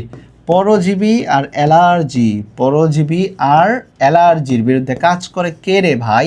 বেজোফিল না, নিউট্রোফিল না, থ্রম্বোসাইট না, একমাত্র ইওসিনোফিল। একমাত্র কি? ইওসিনোফিল। জানো তোমরা সেটা। চলো এরপরে দেখে যাই, ফ্যাগোসাইটোসিস প্রক্রিয়ায় জীবাণু ধ্বংস করে কোন রক্তকণিকা? ফ্যাগোসাইটোসিস প্রক্রিয়ায় 2টা কাজ করে, একটা হইতেছে মনোসাইট আর হচ্ছে নিউট্রোফিল। উত্তর কোনটা হবে? না, উত্তর হবে নিউট্রোফিল। আলোচনা করা শেষ, আমরা জানি উত্তরটা। চলো যাই এরপরে, হেপারিন তৈরি করে কোন রক্তকণিকা? দেখছো এই রক্তকণিকা থেকেই সবচেয়ে বেশি আসছে হেপারিন। এইচএইচ, হেপারিন আর হিস্টামিন তৈরি করে বেজোফিল। এইচএইচ, হেপারিন আর হিস্টামিন তৈরি করে কে? বেজোফিল। রাইট অ্যান্সার হবে বেজোফিল। রাইট অ্যান্সার হবে কোনটা বলো? বেজোফিল হবে রাইট অ্যান্সার। চলো যাই এরপরের দিকে যাই, দেহের প্রাকৃতিক ধাঙ্গর। এই যে দেখো স্ক্যাভেঞ্জার, স্ক্যাভেঞ্জার, রাইট? এটা কিন্তু আসতে পারে, ধাঙ্গর না দিয়ে স্ক্যাভেঞ্জার, মানে ধাঙ্গর যে মানে একসাথে সব কিছু যা পায় তাই খেয়ে নেয়। সবচেয়ে বড় হইতেছে কে বলো তো? বেশি খায় জীবাণু, বেশি খায় নিউট্রোফিলও খায় জীবাণু, মনোসাইটও জীবাণু খায়। এটা না, এটা না, তাহলে এই 2টার মধ্যে রাইট অ্যান্সার হবে কোনটা? বেশি খায় মনোসাইট, এই জন্য এটাকে বলা হয়, এই জন্য এটাকে বলা হয় কি বলতো? ধাঙ্গর কোষ। এই জন্য এটাকে বলা হয় কি বলতো? ধাঙ্গর কোষ বলা হয়। প্রায় 100টার মতো ব্যাকটেরিয়া খেয়ে ফেলে বেড়া। আণুবীক্ষণিক সৈনিক, এটা চমৎকার একটা জিনিস। আণুবীক্ষণিক সৈনিকের কথা বলা হয়েছে না? আণুবীক্ষণিক সৈনিকের যদি আমি একটু কথা বলি, তাহলে ভাই আণুবীক্ষণিক সৈনিক হিসাবে কাজ করে কোনটা? অবশ্যই আণুবীক্ষণিক সৈনিক হিসাবে কাজ করবে বিগ বস। কেমোফিল বলে কিছু নাই, মনোসাইট হবে না, ইউসোনোফিল হবে না, হবে মূলত লিম্ফোসাইট। তাহলে বলো আণুবীক্ষণিক সৈনিক হিসাবে কে কাজ করবে? লিম্ফোসাইট কাজ করবে। বিশের উত্তর হচ্ছে ঘ। বিশের উত্তর কি? ঘ। সো চলে আসে, মানবদেহে লোহিত রক্তকণিকার ব্যাস কত? এই সংখ্যাতাত্ত্বিক জিনিসগুলো মেডিকেলে সত্যি খুবই কম আছে, কারণ সংখ্যাতাত্ত্বিক জিনিসগুলো মনে রাখা খুবই টাফ। এই ধরনের প্রশ্ন যদি কমন পড়ে তাহলে ভালো, যদি না পড়ে তাহলে তো গেল আর কি। এটাতে অনুচক্রিকার গড় ব্যাসের ক্ষেত্রে যার মুখস্থর জিনিস এটা হবে কত? 7.3 মাইক্রোমিটার। বাট এগুলো খুবই মানে অ্যাটিপিক্যাল প্রশ্ন ভাই, এগুলো কষ্ট করতে যেও না খুব বেশি আর কি। 7.3, রক্ততঞ্চনে কোন ধাতব আয়ন অংশগ্রহণ করে? একটাই ধাতব আয়ন ছিল, সেটা হচ্ছে 4 নাম্বার। সেটা হচ্ছে কত নাম্বার বলো তো? সেটা হচ্ছে 4 number clotting factor. 4 number clotting ফ্যাক্টরে কী রয়েছে? Calcium ion. কোন আয়ন? ক্যালসিয়াম আয়ন রয়েছে আর কি। চলো এরপরে যাই, ভ্রূণ অবস্থায় লোহিত রক্তকণিকা কোথা থেকে উৎপাদন হয়? এই যে বলেছে ভ্রূণ অবস্থায়, তাই না?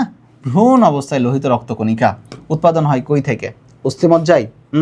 অস্থিমজ্জার মূলত মেইন দায়িত্বটা পায় কখন জানো? যখন তারা একটু বড় হয়। যেমন এই যে আমাদের ক্ষেত্রে কিন্তু আসে অস্থিমজ্জা থেকে রক্তকণিকা। তাহলে বলো কই থেকে আসে ভ্রূণ অবস্থায়? এটা একটু দেখি, উত্তরটা দাও, আমি একটু দেখি। আমি একটু বসেও থাকি, একটু রেস্ট নিই। সারাদিন অফলাইন ক্লাস নিয়ে তোমাদের এই যে অনলাইনের ক্লাসগুলো করাতে কষ্ট তো হয়, সবারই কষ্ট হয়, কি আর করবা? কষ্ট না করলে কেষ্ট আর মিলবে কোথায় বলো? আমরা তো ছোট মানুষ, অনলাইনে আমাদের ফ্যান ফলোয়ারও কম, চেষ্টা করে যাচ্ছি আর কি ভালো কিছু দেওয়ার জন্য। কোয়ালিটি থাকলে সবাই একদিন না একদিন ভালো করবে, এটাই জগতের নিয়ম। সো তুমি তোমার নিজের কোয়ালিটি ইমপ্রুভ করার ট্রাই করো, আমি আমার কোয়ালিটিকে ইমপ্রুভ করার ট্রাই করি। সো আস্থা রাখো, এই জায়গায় যেটা পড়ানো হচ্ছে অবশ্যই হজবরল কিছু না। চোখ বন্ধ করে আস্থা রাখতে পারো এই জায়গাটাতে, কারণ যা কিছু করাচ্ছি হয়তো বা ভিউ কম আসতে পারে, কিন্তু কখনোই এমন না যে খারাপ ক্লাস হবে তোমাদের। ইনশাল্লাহ সজ্ঞানে খারাপ কিছু হবে না।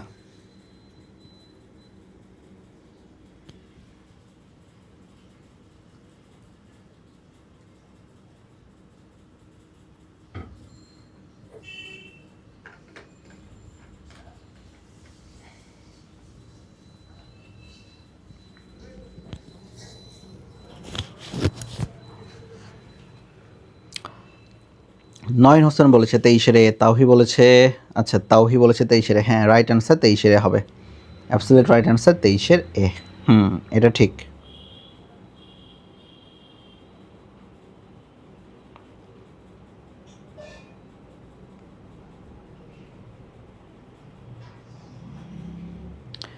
তেইশের এ হবে সবচেয়ে বেস্ট আনসার।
ওকে হয়েছে, চলো 23 নাম্বার।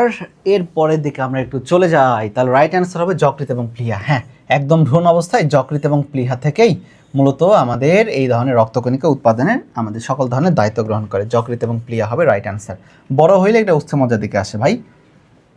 রক্তে দ্রবীভূত কঠিন পদার্থের, এই যে একটু আগে পড়াইছিলাম, ওই যে যখন আমি ছকটা পড়াইছিলাম না, বলছিলাম না যে এই বেটা অনেকবার আসে সংখ্যাতাত্ত্বিক জিনিসগুলা। এটা হবে কত, 8 থেকে 10 ভাগ। 8 থেকে কত ভাগ বলো, 10%। এটা মুখস্থ জিনিস, ওই একটা ছক দাও, ওই ছক তো মানে পড়তে হবে। এই যে দেখো এখানে লেখা রয়েছে কঠিন পদার্থ 8 থেকে 10%। কঠিন পদার্থের মধ্যে অজৈব উপাদান 0.9 আর জৈব উপাদান 7 থেকে 9। তাহলে অজৈব কত 0.9 আর জৈব কত 7 থেকে 9, আর পানি হচ্ছে 90 থেকে 92%। চলো নিচের কোনটিকে হৃৎপিণ্ডের পেসমেকার বলা হয়? হ্যাঁ ইয়েস, এখন আমরা ঢুকে গেলাম হৃৎপিণ্ডের যে পয়েন্ট রয়েছে ওইটাতে। তো এতক্ষণ পড়াশোনা করেছি রক্ত নিয়ে, এখন পড়াশোনা করবো হৃৎপিণ্ড নিয়ে, তাই না? আমাদের হৃৎপিণ্ডের প্রকোষ্ঠ কয়টা? 4টা, মনে যেন থাকে 4টা। Right atrium, right ventricle, left atrium, left ventricle.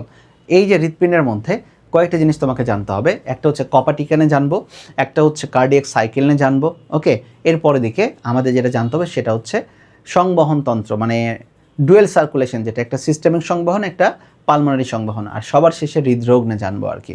ওকে চলো, তাহলে কোনটিকে হৃৎপিণ্ডের পেসমেকার বলা হয়? আমরা যদি এখন এই জায়গায় একটু কথা বলি, তাহলে হৃৎপিণ্ডের যেটা প্রাকৃতিক পেসমেকার, পেসমেকার মানে পেস মানে গতি, মেকার মানে হইতেছে যে তৈরি করে আর কি।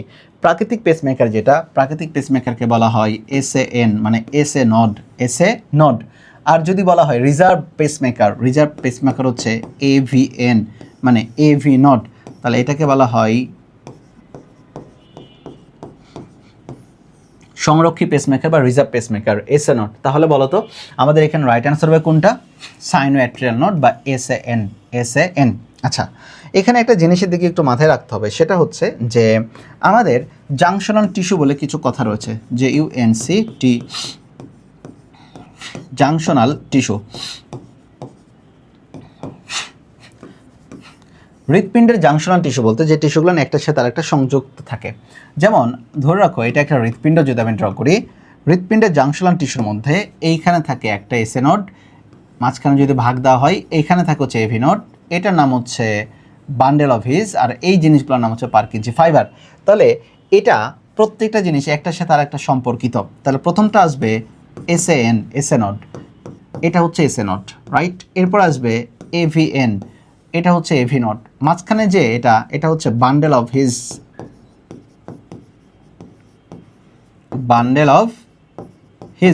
আর এই যে সুতার মতো যেটা দেখতে পাচ্ছ, প্রাচীর ঘেঁষে চলে গেছে, এটার নাম হচ্ছে পারকিনজি তন্তু।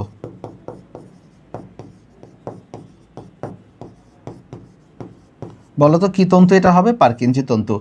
এই সব কয়টা একটা অপরটার সাথে যুক্ত অবস্থায় থাকে, বুঝছো? এই জন্য এদেরকে বলা হয় জাংশনাল টিস্যু। বাট এদের মধ্যে বিগ বস হচ্ছে এসএ নড। চলো আমরা পড়ে ফেলছি, এরপরে উত্তরের দিকে যাই আর কি। আমাদের দেওয়া রয়েছে এই যে SA node, sinoatrial node, atrioventricular node, bundle of His, Purkinje তন্তু। এখানে এক্সট্রা কিছু তথ্য দেওয়া রয়েছে, এক্সট্রা কিছু তথ্যের দিকে আমি একটু তোমাদের মনোযোগ দিতে বলবো আর কি। এক্সট্রা তথ্য বলতে এইখানে দিকে একটু খেয়াল করতে হবে ভাই তোমাদের, সেটা হচ্ছে যে সাইনোঅ্যাট্রিয়াল নোড এইটা মূলত কতটুকু হৃদস্পন্দন তৈরি করে প্রত্যেক মিনিটে 70 থেকে 80 বার। বলো কতবার? 70 থেকে 80 বার হৃদস্পন্দন তৈরি করে এটা। এরপরের দিকে চলে আসি এভিএন মানে অ্যাট্রোভেন্ট্রিকুলার নোড। অ্যাট্রোভেন্ট্রিকুলার নোড এটা গুরুত্বপূর্ণ, সেটা হচ্ছে 40 থেকে 60 বিট পার মিনিট এটা দেয়। তাহলে ওটা দিচ্ছে কত? 70 থেকে 80 বার, মানে একদম হৃদস্পন্দনের মতো। আমাদের হৃদস্পন্দন কত বলো তো? 70 থেকে তো 80 থাকে, এভারেজে থাকতেছে কত? এভারেজে থাকতেছে 75। তাহলে চলে আসি দেখো, তাহলে এটাতে হচ্ছে 40 থেকে 60 beats per minute. Bundle of His এটাতে 36 বিটস পার মিনিট। তাহলে দেখো তিনটা ক্ষেত্রে, এটা হইতেছে 70 থেকে 80, এটা হইতেছে 40 থেকে 60, আর এটা হচ্ছে 36 বিটস পার মিনিট। এটা একটু মাথায় রাখতে হবে। এইখানে অ্যাট্রোভেন্ট্রিকুলার নোডের এখানে কয়েকটা জিনিস দেওয়া রয়েছে, দেখো এই যে 0.03 সেকেন্ড, এরপরে লেখা রয়েছে 0.09 সেকেন্ড, একে এভিনোডাল ডিলে বলা হয়। এরপরে লেখা রয়েছে 0.04 সেকেন্ড এবং 0.16 সেকেন্ডস। এই যে চারটা জিনিস লেখা রয়েছে, এই চারটা জিনিসটা কি চলো আমরা একটু দেখে ফেলি আর কি। দেখে ফেলার জন্য আমাদের এখানে একটু মনোযোগ দিতে হবে আর কি একটা ছবির দিকে। এটা হচ্ছে একটা হৃৎপিণ্ড।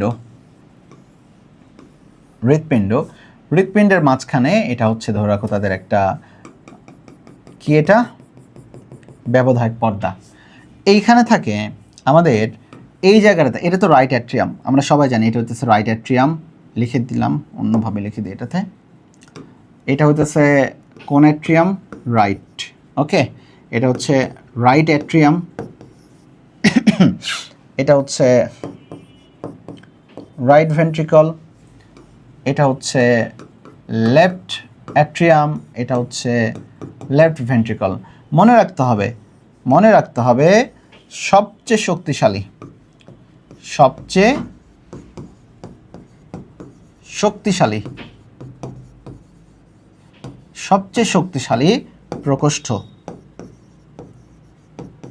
প্রকোষ্ঠ হইতেছে লেফট ভেন্ট্রিকল। এখন আসো যে জায়গাটাতে, সেটা হচ্ছে এই যে এইখানে থাকে এসএ নোড, এই জায়গাটাতে থাকে এভি নোড, এই জায়গাগুলো থাকে বান্ডেল অফ হিস, আর এই যে ভেন্ট্রিকলের প্রাচীর বরাবর যায় পার্কিনজি তন্তু।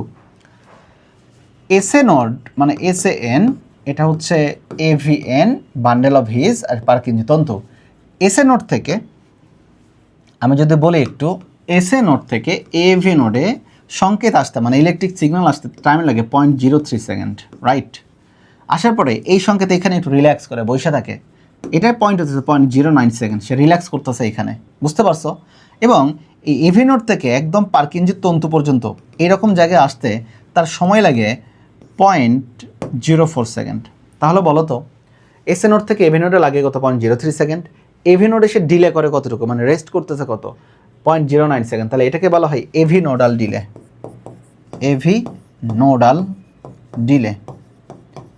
তাহলে এভি নোডাল ডিলে বলো কত সেকেন্ড? 0.09 সেকেন্ড। আর এরপরে দেখো এইখান থেকে চলে আসে সে বান্ডেল অফ হিস থেকে চলে যায় পার্কিনজি ফাইবারে, টাইম লাগে 0.04 সেকেন্ড। তাহলে আমি যদি সামগ্রিকভাবে যোগ করি তাহলে বলো 0.03 সেকেন্ড, 0.09 সেকেন্ড, 0.04 সেকেন্ড, সব কিছু মিলে হইতেছে 0.16 সেকেন্ড। তাহলে একটা সিগন্যাল এসএ নোড থেকে একদম এই যে ভেন্ট্রিকলের প্রাচীর পর্যন্ত আসতে সময় লাগবে 0.16 সেকেন্ড, মনে যেন থাকে এটাতে, ওকে। আর এর মধ্যে এভি নোডাল ডিলে কত সেকেন্ড? এখানে রেস্ট করে কত? 0.09 সেকেন্ড। এই কথাটাই বলা হয়েছে এখানে। আমার মনে হয় যে বুঝতে পারছি আর কি আমরা সবাই। চলো, শিরা প্রাচীরের মধ্যস্তরের নাম কি ভাই? মধ্যস্তরের নামটা আমি যদি বলি, যে কোনো শিরা হোক ধমনী হোক, এদের তিনটা লেয়ার। টিউনিকা এক্সটার্না মানে বাইরের লেয়ার, টিউনিকা মিডিয়া মানে মাঝের লেয়ার, আর টিউনিকা ইন্টারনা মানে ভেতরের লেয়ার। শেষ। শিরা হোক ধমনী হোক সব কয়টা। তাহলে মধ্যস্তরের নাম হবে মিডিয়া। মধ্যস্তরের নাম কি হবে? Tunica media. কথা শেষ, ডান। চলো, সব কিছু জিনিস এটা থাকে আর কি, এটা মধ্যস্তর। চলো, ট্রাইকাসপিড ভালভ দেখা যায় কোথায়? মজার একটা জিনিসের কথা বলছে আর কি, ট্রাইকাসপিড ভালভ। ওকে, এইটা পড়ার জন্য চলো আমরা একটু চলে যাবো, আমরা একটু আবার সেই ইয়েতে চলে যাই, একটু আসো আমরা একটু বইয়ের পরের দিকে চলে যাই।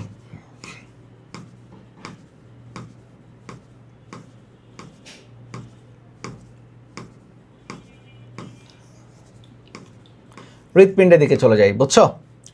হৃৎপিণ্ডে একটা গুরুত্বপূর্ণ লাইন হতেছে, হার্ট বিট মানে হৃদস্পন্দন শুরু হয় মাতৃগর্ভের 4 সপ্তাহ বয়সে। বলো কয় সপ্তাহ বয়সে? 4 সপ্তাহ বয়সে মূলত হৃদস্পন্দন শুরু হয়। এটা একটা গুরুত্বপূর্ণ জিনিস আর কি এটাতে।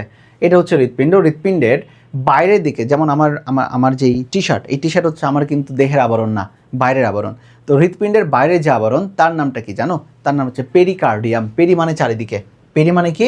চারিদিকে। ক্লিয়ার? আর এর যে হৃৎপিণ্ডের নিজের যে প্রাচীর মানে আমার যে স্কিন, আমার স্কিনের লেয়ার হচ্ছে 3টা। একটা এপিকার্ডিয়াম, মায়োকার্ডিয়াম, এন্ডোকার্ডিয়াম। তাহলে বলো তো হৃৎপিণ্ডের একদম বাইরের আবরণের নাম কি? পেরিকার্ডিয়াম। হৃৎপিণ্ডের বাইরের আবরণের নাম কি? Pericardium, right?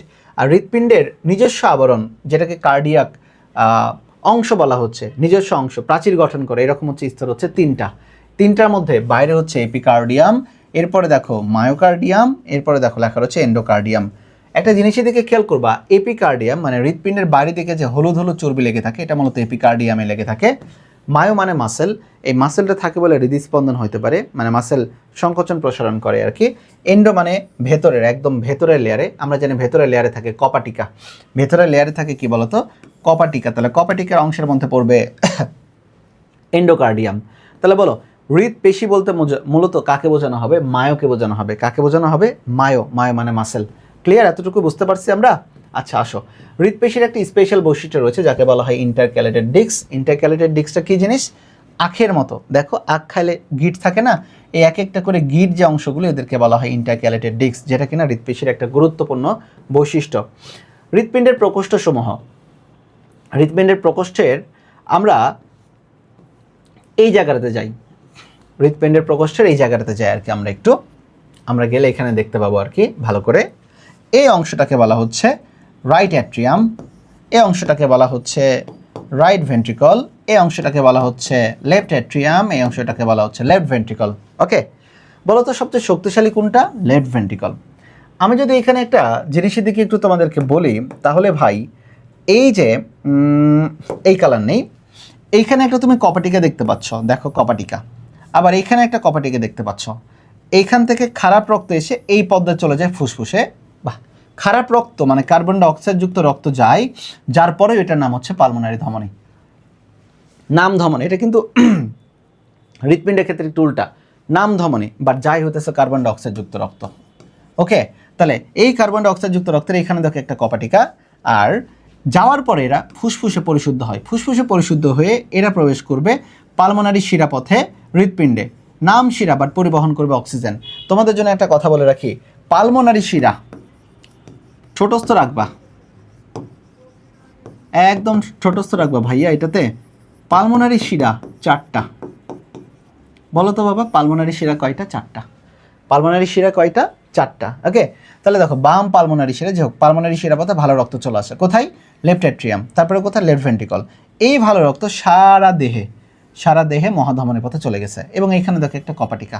তাহলে এখানে তুমি 4 ধরনের কপাটিকা দেখতে পাচ্ছ, রাইট অ্যাট্রিয়াম, রাইট ভেন্ট্রিকল, এর মাঝখানে যেটা এটা হচ্ছে tricuspid, left atrium, left ventricle, এর মধ্যে যেটা দেখতে পাচ্ছ এটা হচ্ছে বাইকাসপিড, বতে বাম, বাম অলিন্দ বাম নিলয়, বতে বাম, বতে বাইকাসপিড। এই বাইকাসপিডের অপর নাম হচ্ছে মাইট্রাল, MITRAL, মাইট্রাল কপাটিকা। ওকে, এরপরে এইখানে দেখো এটা তো পালমোনারি ধমনী, আর এটা হচ্ছে মহাধমনী।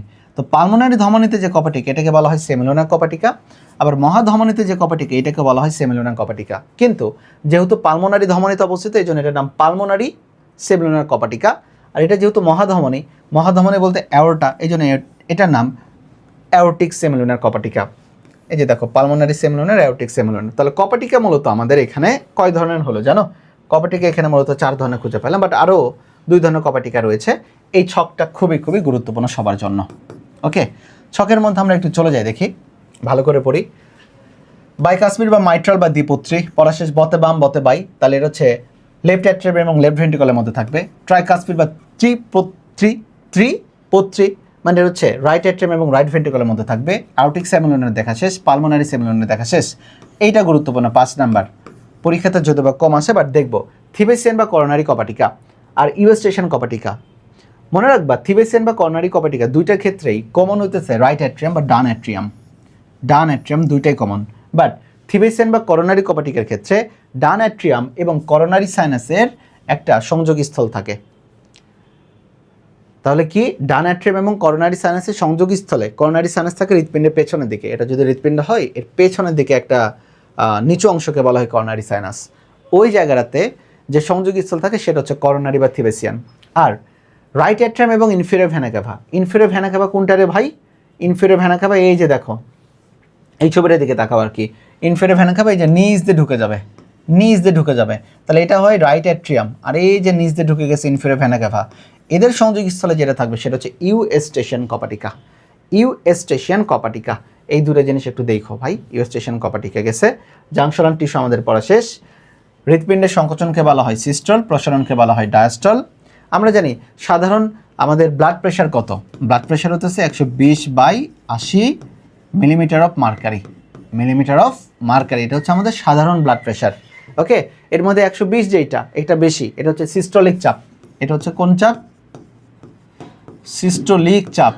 আর যেটা কম 80, এটা হইতেছে ডায়াস্টোলিক চাপ, ডায়াস্টোলিক প্রেশার। ওকে, একটা সিস্টোলিক আর একটা কি ডায়াস্টোলিক। রক্ত সংবহন এটা আমরা পড়ছি, এটা আমরা জানি। হৃৎপিণ্ড, মাছের হৃৎপিণ্ড 2 প্রকোষ্ঠ বিশিষ্ট, মানুষের হচ্ছে 4 প্রকোষ্ঠ বিশিষ্ট। মাছের হৃৎপিণ্ডকে বলা হয়, তোমরা সবাই জানো, এটাকে বলা হয় ভেনাস আর্ট। ভেনাস আর্ট বলতে এদের রক্ত শুধুমাত্র এক ধরনের রক্ত প্রবাহিত হয়, কার্বন ডাইঅক্সাইড যুক্ত। আর মানুষের হৃৎপিণ্ডে একদিক দিয়ে অক্সিজেন যুক্ত আর একদিক দিয়ে কার্বন ডাইঅক্সাইড যুক্ত, মানে দ্বিচক্রী সংবহন। কার্ডিয়াক চক্র একটা গুরুত্বপূর্ণ জিনিস, খুবই গুরুত্বপূর্ণ জিনিস। একটা এখানে লাইন লেখা রয়েছে আর কি, দেখো।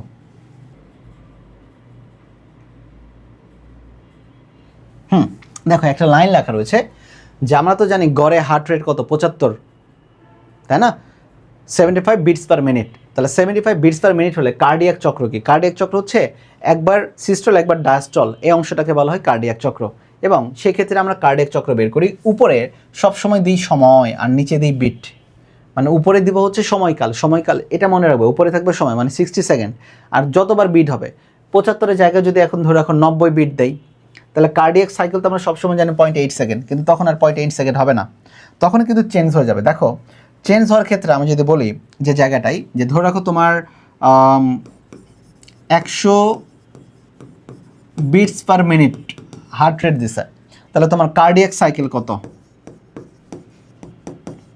কার্ডিয়াক সাইকেল কত?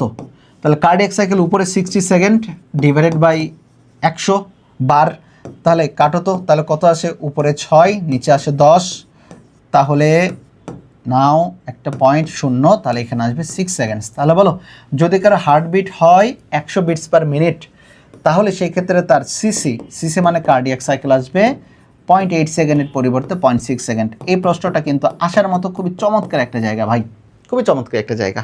তাহলে উপরে সেকেন্ড, নিচে হচ্ছে কি দিবা? নিচে দিবা হইতেছে সবসময় কত বিট করতেছে সেটা দিবা। এখন আসো কার্ডিয়াক সাইকেল নিয়ে যদি আমি একটু কথা বলি তোমাদের সাথে, কার্ডিয়াক সাইকেল নিয়ে যদি কথা বলি, কার্ডিয়াক সাইকেলের জন্য আমাদের একটা নেমোনিক মনে রাখতে হবে আর কি, বুঝছো? নেমোনিক কার্ডিয়াক সাইকেলের ক্ষেত্রে সেটা হচ্ছে ডিএসএসডি, ডিএসএসডি। এইভাবে ভাগ করে নিব আমরা, এইভাবে একটু ভাগ করে নিব, রাইট? আচ্ছা, এর উপরে লিখবো এ মানে অ্যাট্রিয়াম, এর উপরে লিখবো ভি মানে ভেন্ট্রিকল। তাহলে প্রথমটা আসবে, প্রথম ধাপ মানে 4টা ধাপ থাকে, বুঝছো? 4টা ধাপের মধ্যে প্রথমটা আসবে, এর সাথে এটা মিলাও, তাহলে অ্যাট্রিয়ামের ডায়াস্টল, এডি মানে অ্যাট্রিয়ামের ডায়াস্টল।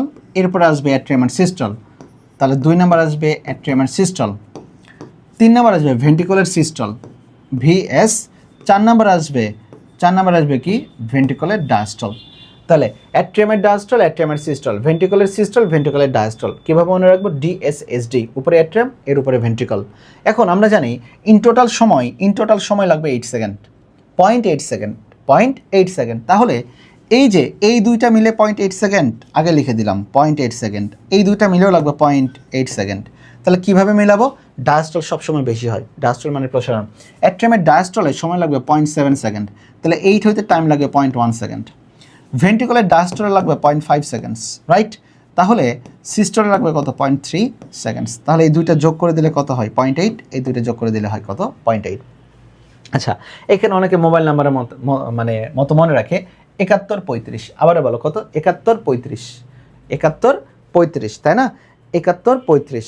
তাহলে আমরা যদি জানি কীভাবে মনে রাখবো? 71 35 71 35 71 35। বাট এর মধ্যে সবচেয়ে ডায়াস্টল কিন্তু সবসময় বেশি হয়, মাথায় রেখো, ডায়াস্টল পরিমাণ সবসময় বেশি হয় ডায়াস্টলের। এই হতেছে কার্ডিয়াক সাইকেল। কার্ডিয়াক সাইকেলও তাহলে আমাদের মোটামুটি পড়া কমপ্লিট, তাই না? কার্ডিয়াক সাইকেল সব কিছু দেখা শেষ আমাদের। এই যে দেখো, এটা পড়া শেষ। এর মধ্যে একটা গুরুত্বপূর্ণ জিনিস রয়েছে, লাভ এবং ডাব শব্দ। এটা তোমাদের একটু বলি। আমাদের আমরা হার্টে যদি হাত দিই তাহলে দেখবে ধুকবুক ধুকবুক শব্দ হয়। এই শব্দটা মূলত শুনি, এক মিনিট একটু। আসসালামু আলাইকুম স্যার। স্যার, ও আচ্ছা, ঠিক আছে। আপনারা পৌঁছে গেছেন?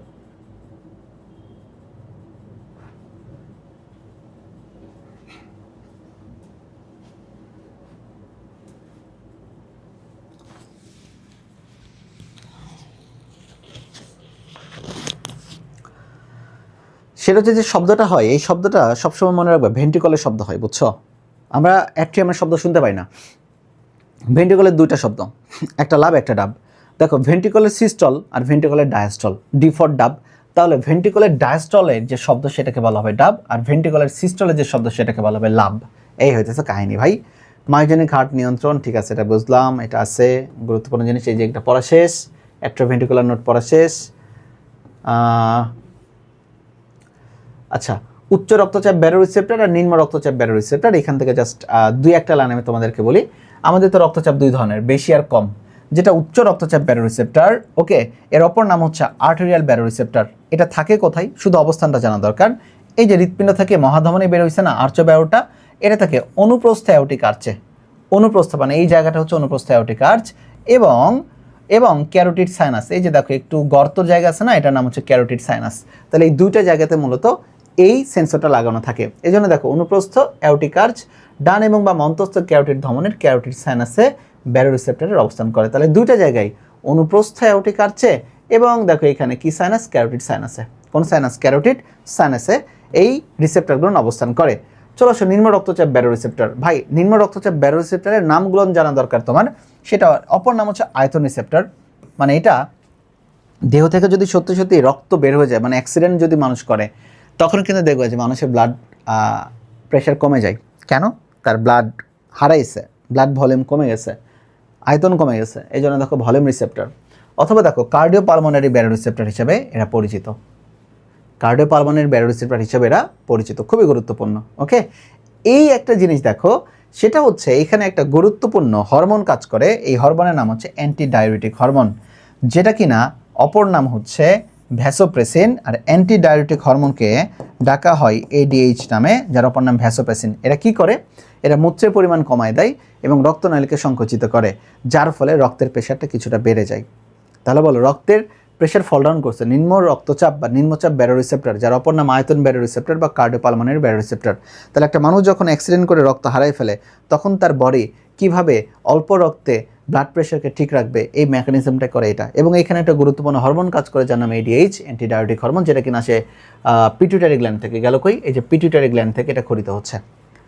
পিটুইটারি গ্ল্যান্ড থেকে আসে আমাদের এডিএইচ হরমোনটা, যার অপর নাম ভ্যাসোপ্রেসিন। কেন ভ্যাসোপ্রেসিন? কারণ ভেসেলের উপরে প্রেস করে, চাপ দেয়, দ্যাটস এটার নাম ভ্যাসোপ্রেসিন। এই জন্য দেখো, আয়তন রিসেপ্টরের প্রভাব রক্ত সংবহন এবং রেচনতন্ত্র উভয়ের উপরে রয়েছে। রেচনতন্ত্র মানে কি? এডিএইচটা মূলত আমাদের কি করতেছে? রেচনতন্ত্রের উপরে কাজ করতেছে, বুঝছো? এই জন্য আয়তন রিসেপ্টরের প্রভাব রক্ত সংবহন এবং রেচনতন্ত্র উভয়ের উপরে রয়েছে। এটা গুরুত্বপূর্ণ জিনিস। আমাদের রক্ত সংবহন মূলত চার ধরনের: সিস্টেমিক, পালমোনারি, পোর্টাল, করোনারি। এর মধ্যে যেটা সিস্টেমিক সংবহন এবং পালমোনারি সংবহনটা গুরুত্বপূর্ণ জিনিস। পোর্টাল সংবহন মাত্র মানুষের একটা থাকে, সেটা হচ্ছে হেপাটিক পোর্টাল। আমি আবারও বলে দিলাম, কোন পোর্টাল? Hepatic portal. মানুষের কোনো রেনাল পোর্টাল নেই। আবারও বলো ভাই, মানুষের কোনো কি নাই? রেনাল পোর্টাল নেই। আর করোনারি সংবহন বলতে আমরা কি বুঝি? হৃৎপিণ্ড নিজেই যখন নিজেকে রক্ত সাপ্লাই দেবে, সেটাকে বলা হয় করোনারি সংবহন। সেটাকে কি বলা হয়? করোনারি সংবহন। আচ্ছা, শুধু একটা জিনিসের দিকে খেয়াল করবা, যেটা আমাদের দেখো লেখা রয়েছে সিস্টেমিক সংবহন। কি সংবহন? সিস্টেমিক সংবহন। সিস্টেমিক সংবহন শুরু হবে লেফট ভেন্ট্রিকল থেকে, শেষ হবে রাইট ভেন্ট্রিকলে। ভাই, তাহলে শুরু হবে কোথায়? এল ভিতে, শেষ হবে কোথায়? আর ভিতে, শেষ। আর পালমোনারি সংবহনের উল্টা, শুরু হবে বেটা কই? আর ভিতে, শেষ হবে কোথায়? এলভিতে, তাহলে একে অপরের উল্টা, একে অপরের উল্টা। ওকে, পোর্টাল সংবহন তো একটা হেপাটিক পোর্টাল, শুধু আমাদের একটা পোর্টাল রয়েছে। করোনারি সংবহন, এটা একটু দেখে নেবা, সিস্টেমিক ধমনী, করোনারি ধমনী, হৃদপ্রাচীর, এরপরে ঢুকবে করোনারি শিরা, এরপরে ডানেট্রিয়াম। মানুষের হৃদরোগের অনেক ধরনের মানে যে রোগগুলো আমরা একটু পরে পড়বো। চলো আমরা একটু এমসিকিউ সলভ করি আর কি, দেখি এরপরে। ট্রাইকাসপিড ভালভ দেখা যায় কোথায়? ট্রাইকাসপিড ভালভ দেখা যায় ট্রাইকাসপিড ডান দিকে, right atrium versus right ventricle, এটাতে। চলো এর উত্তরটা দাও দেখি। ধমনীর যোজক কলার স্তরটির নাম কি? এই যে দেখো, ধমনীর যোজক কলা স্তরটির নামটা কি? দেখি এটা পারে কিনা আর কি। যোজক কলা স্তর, ধমনীর যোজক কলা, ধমনীর ক্ষেত্রে তো স্তর তিনটা, তাই না? টিউনিকা এক্সটার্না, টিউনিকা মিডিয়া এবং টিউনিকা ইন্টিমা। বলো উত্তরটা দাও একটু আমাকে কেউ।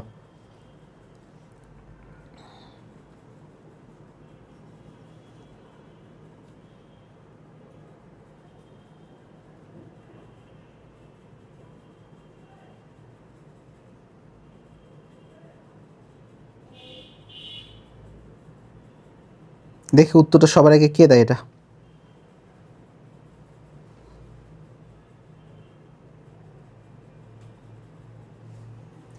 চলে যায় ভাই। যোজক কলা থাকে মূলত আমাদের কোন ক্ষেত্রে? ও ও ও ও ও ঠিক আছে, যে হোক, যোজক কলা থাকে মূলত কোথায়? ফাইবার থাকে বাইরের দিকে ভাই, বুঝছো? ফাইবার যদি বাইরের দিকে থাকে তাহলে সেটা আবার টিউনিকা এক্সটার্না। এবং দেখো, টিউনিকা ইন্টারনা, ইন্টারনা মানে সবার ভেতরে, এখানে আবরণী কলা থাকে। টিউনিকা মিডিয়া, মিডিয়া মানে হইতেছে মধ্যে। রক্তনালী যে লাফায় না, মাসেলের জন্য লাফায়, ওকে, কারণ মাসেল ওইখানে থাকে, মাসেল থাকে বলে ওইখানে সংকোচন প্রসারণ হতে পারে। আর লাফাই বলতে রক্তের চাপের কারণে মূলত লাফায়, মাসেলের জন্য না। মাসেলের জন্য রক্তনালী সংকুচিত হতে পারে, প্রসারিত হতে পারে। পেশিকলা থাকে। টিউনিকা এক্সটার্নে থাকে যোজক টিস্যু, টিউনিকা এক্সটার্নে থাকে কোন টিস্যু? যোজক টিস্যু। আচ্ছা, এখানে একটা ছোট্ট একটা মার্কেটিংটা হইতেছে ওই 100 টাকায় বায়োলজি জিকে এবং বায়োলজি এবং জিকে মেডিকেলের তোমাদের যা যা সব কোর্স ডিটেলস দেওয়া রয়েছে, তোমরা চাইলে আমাদের মূলত ওয়েবসাইটের মাধ্যমে বায়োলজি লাভার্স বিডি থেকে তোমরা চাইলে সরাসরি আমাদের এই কোর্সে এনরোল করতে পারো। যারা ভার্সিটিতে রয়েছে তারাও করতে পারো, যারা মূলত মেডিকেলে রয়েছে তাদের জন্য তো ফরজ করা। চলো যাই। 29 নম্বর, হৃৎপিণ্ডের প্রসারণকে কি বলা? অলরেডি পড়ানো শেষ, সেটাকে বলা হচ্ছে ডায়াস্টল, আর সংকোচনকে বলা হচ্ছে সিস্টল, এটা আমরা জানি। হৃৎপিণ্ডের সংকোচন প্রসারণ সক্রিয় ভূমিকা পালন করে কোন স্তর? আমরা জানি মাসেল যেটা থাকে, হৃৎপিণ্ডের স্তর তো তিনটা, এপিকার্ডিয়াম, মায়োকার্ডিয়াম, এন্ডোকার্ডিয়াম। মায়ো মানে মাসেল, তাহলে এই মাসেলটাই মূলত সংকোচন প্রসারণে কাজ করে। তাহলে এটা হবে কোনটা মূলত বলো তো? এটা হবে মূলত, আচ্ছা ওকে, মায়োকার্ডিয়াম, রাইট অ্যান্সার মায়োকার্ডিয়াম। বলো তো, হৃৎপিণ্ডের বাইরের যে স্তর থাকে, স্তর বলতে বাইরের যে একদম হৃৎপিণ্ডের নিজের না, বাইরের দিকে যে একটা ঢাকনা আবরণ থাকে, সেই আবরণের নাম কিন্তু পেরিকার্ডিয়াম। পেরিকার্ডিয়াম বাইরের আবরণ, রাইট অ্যান্সার কিন্তু মায়োকার্ডিয়াম। রাইট অ্যান্সার কোনটা? মায়োকার্ডিয়াম। চলো এরপরের দিকে যাই, দেখি অ্যাট্রিয়াম বা অলিন্দের সিস্টল কত সেকেন্ড? ওই যে দেখছি আমরা কি বলেছিলাম, ডিএসএসডি, এটা মনে রাখবা। প্রথমটা হচ্ছে অ্যাট্রিয়ামের জন্য, পরেরটা হচ্ছে ভেন্ট্রিকলের জন্য। তাহলে অ্যাট্রিয়ামের ডায়াস্টল এটা হবে কি? এডি, অ্যাট্রিয়ামের ডায়াস্টল, এটা হবে অ্যাট্রিয়ামের সিস্টল। তাহলে অ্যাট্রিয়ামের ডায়াস্টল 0.771, এটা হবে কত? 0.1 সেকেন্ড। এটা কি ছিল? ভেন্ট্রিকলের সিস্টল, এটা আসবে ভেন্ট্রিকলের ডায়াস্টল। এখানে ডায়াস্টল আসবে 0.5, এটা আসবে 0.3। এই দুইটা মিলে 0.8 সেকেন্ড একটা কার্ডিয়াক সাইকেল, এই দুইটা মিলে 0.8 সেকেন্ড একটা কার্ডিয়াক সাইকেল। কি চাইছে? অলিন্দের সিস্টল, অলিন্দের মানে অ্যাট্রিয়ামের সিস্টল 0.1 সেকেন্ড, রাইট অ্যান্সার হবে 0.1 সেকেন্ড। এটা পারলে আর কিছু লাগবে না, মুখস্থ করার দরকার নেই, এই যে দিয়ে দিচ্ছে এই জায়গাটাতে। চলো, কোন নালীগুলোতে কপাটিকা নাই? এটা একটা প্রিয় আমার একটা প্রশ্ন এবং বেশ ঝামেলা করে একটা প্রশ্ন। কপাটিকা থাকে না কোথায় বলো? দেখি এটা পারে কিনা, তোমাদের জন্য একটা পয়েন্টস দেখি, দেখি এটা পারো কিনা। কপাটিকা কই থাকে? ও, কপাটিকা থাকে না কোথায় এটা একটু জানো দেখি। কপাটিকা কই থাকে না এটা একটু আমি জানতে চাচ্ছি তোমাদের কাছ থেকে।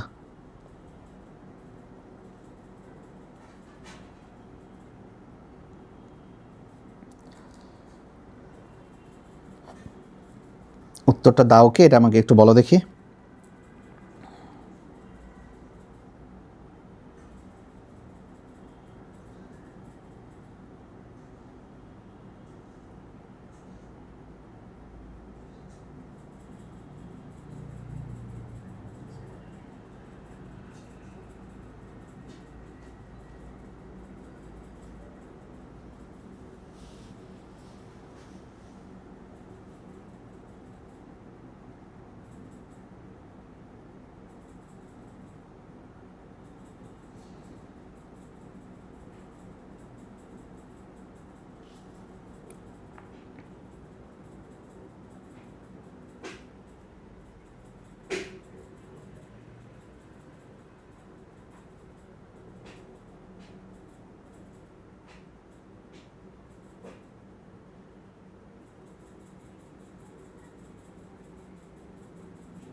উত্তরটা কই রে ভাই, উত্তরটা দাও না ভাই কেউ, দেখি পোলাপান কি কয়। আমি একটু দেখার অপেক্ষায় আছি, পোলাপানদের দেখার অপেক্ষায়। আমার পোলাপান কি কয় সেটা একটু দেখি। 32-এর উত্তর কি দিচ্ছে? আয় ভাই, কপাটিকা থাকে না ভাই। কপাটিকা মানে দরজা। রক্তনালীর ক্ষেত্রে ধরে রাখো এটা একটা রক্তনালী, রাইট? এই যে কপাটিকা, শোনো, কপাটিকা থাকে না, মনে রাখবা। কপাটিকা ধমনীতে থাকে না। ধমনীর রক্ত সরবরাহ সবসময় এক, মানে কোনো জ্যাম রাখা যাবে না, 100-তে 100 অল টাইম চলতে থাকবে। কপাটিকা থাকে শিরাতে, তাহলে শিরা থাকলে সেটা আগেই বাদ। শিরা আছে বাদ, শিরা আছে বাদ, শিরা আছে বাদ। তাহলে শিরা থাকলে আগে বাদ। তাহলে রাইট অ্যান্সার হবে কোনটা বলো? ধমনী আর কৌশিক জালিকা। ধমনী আর কৌশিক জালিকা। কপাটিকা থাকে হইতেছে শিরাতে। শিরাতে কি থাকে? কপাটিকা। শিরাতে কি থাকে? কপাটিকা থাকে। রাইট অ্যান্সার হচ্ছে গ। 32-এর গ। কে দিচ্ছে উত্তর রে ভাই? এটাই তো ঝামেলা করছো। তাও উত্তর দিয়েছে পরে। যে হোক, পারছো, এই হইতেছে কাহিনী। এসএ নোডের ব্যাস কত? ভাই এই প্রশ্নগুলো না মানে মাঝে মধ্যে খুবই প্যারা দেয়। মেডিকেলের প্রশ্নগুলো আসে না এগুলান, বাট ভার্সিটিতে মানে স্পেশালি জাহাঙ্গীরনগর তো কোনো কথাই নাই। জাহাঙ্গীরনগর খালি সংখ্যা থাকতে জিনিস তুলে দেয়। এসএ নোডের ব্যাস কত আর কি বলো? এসএ নোডের ব্যাস হতেছে কত মিলিমিটার? দেখো 1 থেকে 3 মিলিমিটার থাকে, বাট এখানে যে হোক মোটামুটি কাছাকাছি 3 মিলিমিটারের কাছাকাছি এটাই উত্তরটা দেওয়া হয়। এটা মুখস্থ করে নিও, এটা হচ্ছে 3 মিলিমিটার এসএ নোডের ব্যাস। চলে আসো, কোন শিরার মাধ্যমে অক্সিজেন সমৃদ্ধ রক্ত বাম অলিন্দে প্রবেশ করে? বাম অলিন্দে, তাই না? বাম অলিন্দে যদি হৃৎপিণ্ড হয় তাহলে এই যে দেখো, এটা হচ্ছে right atrium, right ventricle, left atrium, left ventricle. তাহলে কোনটার মাধ্যমে আসে? বাম অলিন্দে। বাম অলিন্দে তো আসে কই থেকে রে ভাই? বাম অলিন্দে আসে তো ফুসফুস থেকে। ফুসফুস থেকে আসে কোনটা? পালমোনারি শিরা। রাইট অ্যান্সার পালমোনারি শিরা। নাম শিরা, বাট তারপরে পরিবহন করবে অক্সিজেনযুক্ত রক্ত। এটা মাথায় রাখতে হবে। রাইট অ্যান্সার পালমোনারি শিরা। চলে যায় এরপরে দেখো, থিবেসিয়ান কপাটিকা। অলরেডি পড়াইছি। থিবেসিয়ান কপাটিকা মানে করোনারি কপাটিকা। এটা থাকবে কার কার মধ্যে? করোনারি সাইনাস এবং রাইট অ্যাট্রিয়ামের মধ্যে। করোনারি সাইনাস এবং রাইট অ্যাট্রিয়াম। চলো রাইট অ্যাট্রিয়াম কই? রাইট অ্যাট্রিয়াম এই যে করোনারি সাইনাস এবং রাইট অ্যাট্রিয়াম মানে ডান অলিন্দের সংযোগস্থলে থাকবে। রাইট অ্যান্সার এইটা, থিবেসিয়ান কপাটিকা। থিবেসিয়ান কপাটিকার অপর নাম হচ্ছে করোনারি কপাটিকা। বলো কোন কপাটিকা? করোনারি কপাটিকা। ওকে, চলো এরপরে দেখে যাই একটু আমরা। এই যে দেখো সব কিছু দিয়ে রাখছি, পয়রা নিও সব কিছু। আমি বারে বারে বলতেছি, যারা তোমরা ভার্সিটির জন্য প্রস্তুতি নিতে চাও তারা ভাবতেছে যে আমার ভার্সিটি এক্সট্রা করে কোর্স নিয়ে আসেন। ভাই আমার সত্যি খুবই টাইম কম, মেডিকেলটা করাচ্ছি, মেডিকেলটার মধ্যে ভার্সিটি A to Z করাই দিব। এছাড়াও ভার্সিটির আগে তোমাদের জন্য এক্সট্রা করে আমি সাজেশনও দিয়ে দেবো।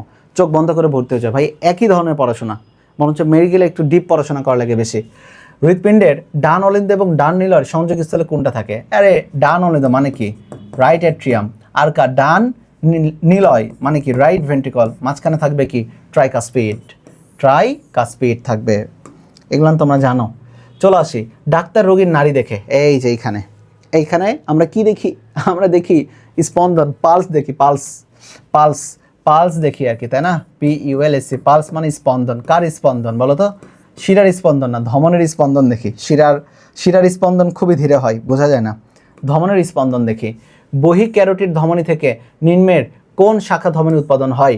বহি ক্যারোটিড ধমনী। আচ্ছা দেখো, এখানে প্রশ্নটা কিন্তু দেখে কঠিন লাগবে। চলো আমরা একটু ক্রস সেকশন করি। দেখো বহি ক্যারোটিড মানে করোটি মানে ব্রেইন, মানে মাথার খুলির দিকে। তাহলে মাথার খুলির দিকে একটা অন্তস্থ ক্যারোটিড আর মানে ইন্টারনাল ক্যারোটিড আর একটা এক্সটার্নাল ক্যারোটিড রয়েছে, মানে বহিস্থ ক্যারোটিড। বহিস্থ ক্যারোটিড কোথায় মানে শাখা দিতে পারে? দেখো বৃক্ক ধমনী। ভাই বৃক্ক ধমনী তো কই নিচে, হিসু করার জায়গা। কই মাথা, কই হিসু করার জায়গা, তাই না? হবে না। জনন ধমনী, জনন তো সব নিচের দিকে কাহিনী, উপরের দিকে তো নাই। এরপরে সিলিয়াক ধমনী থাকে পেটের দিকে, রাইট? তাহলে একমাত্র থাকে ফেসিয়াল ধমনী। ফেস মানে কি? এই যে দেখ, ফেসিয়াল ধমনী, তাই না? এই জায়গাগুলো দেয় আর কি, এই জন্য নাম হচ্ছে ফেসিয়াল ধমনী।